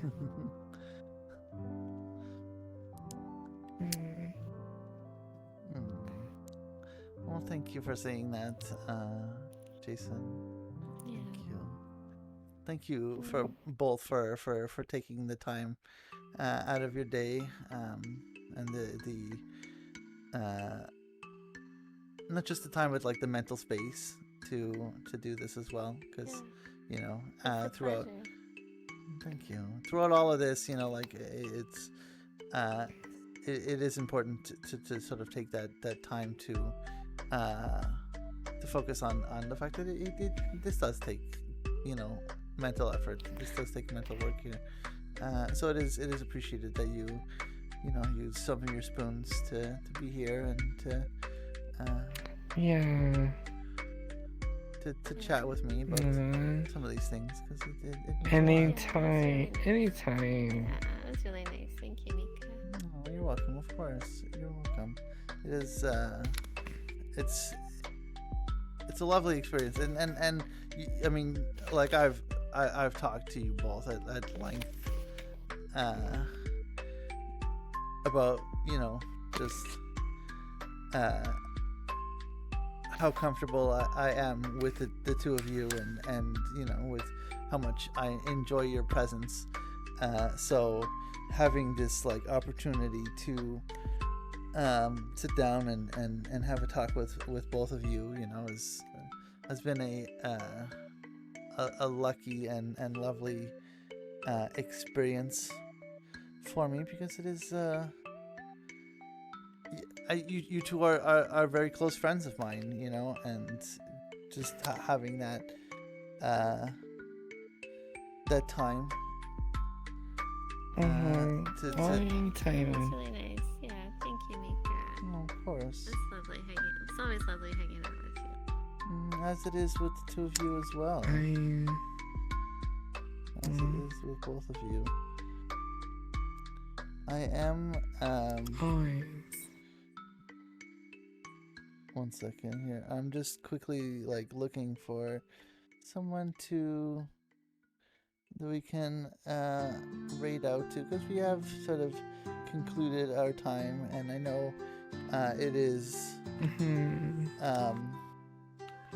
late in the day, and you know, we've all three have had very full days, I'm sure, full of work and responsibility, and and I'm sure you two would like to have some time to spend together, or to do whatever you want.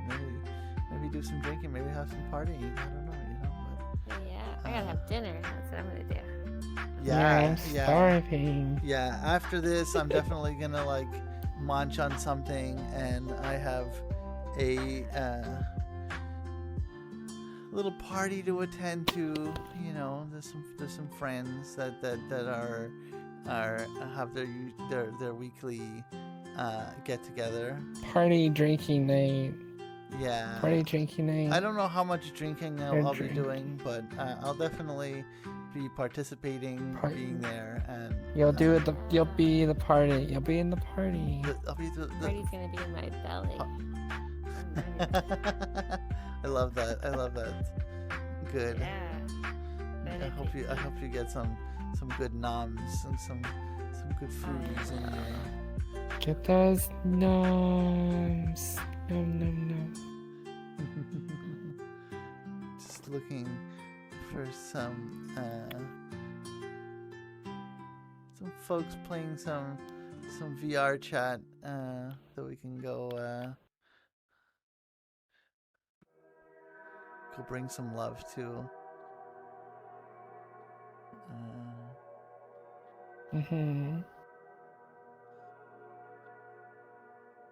Let's see if I can. Wait. Okay, the desktop's muted. Okay, just.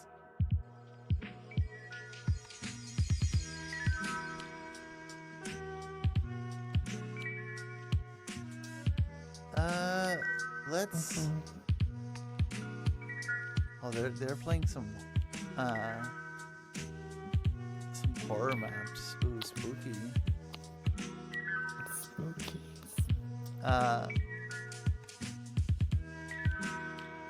Somebody named Lynn Bowie Lynnbewy. Lynnbewwy. Lynnbewy. It's cute. It's a cute name. They're playing some horror maps in VR for spooky season. So let's go see what they're up to. Let's go say hi. Some spooky season. Sounds good. So thank you all for being here. I'm gonna be Thank you. streaming some Let's go. some VR chat tomorrow afternoon. If y'all want to come by and hang out, then you all are welcome to. But thank you all for being here tonight and hanging out with me in this time zone of yours. I know it's tonight for me, but not necessarily tonight for you. But I hope y'all have a wonderful, terrific time zone wherever you're at. Thank you all for being here and making helping make this experience what it is. So I really appreciate all of you. If the raid one of the mods is available to put out the raid messages, that would be super cool.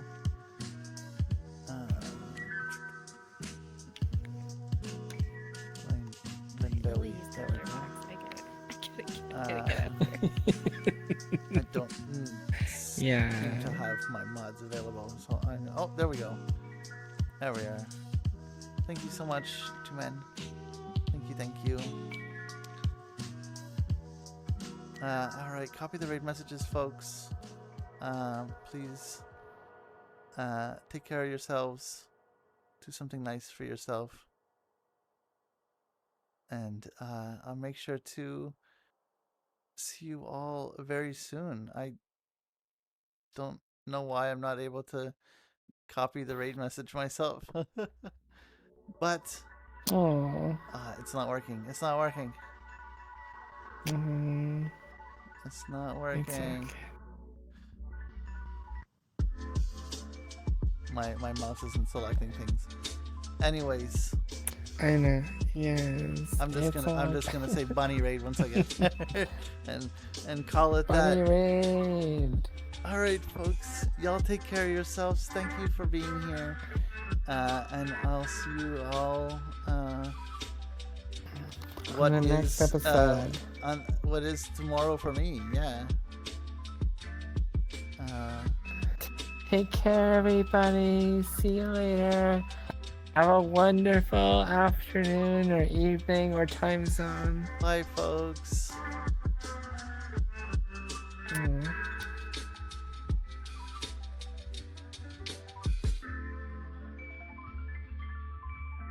Oh, that was a really great day.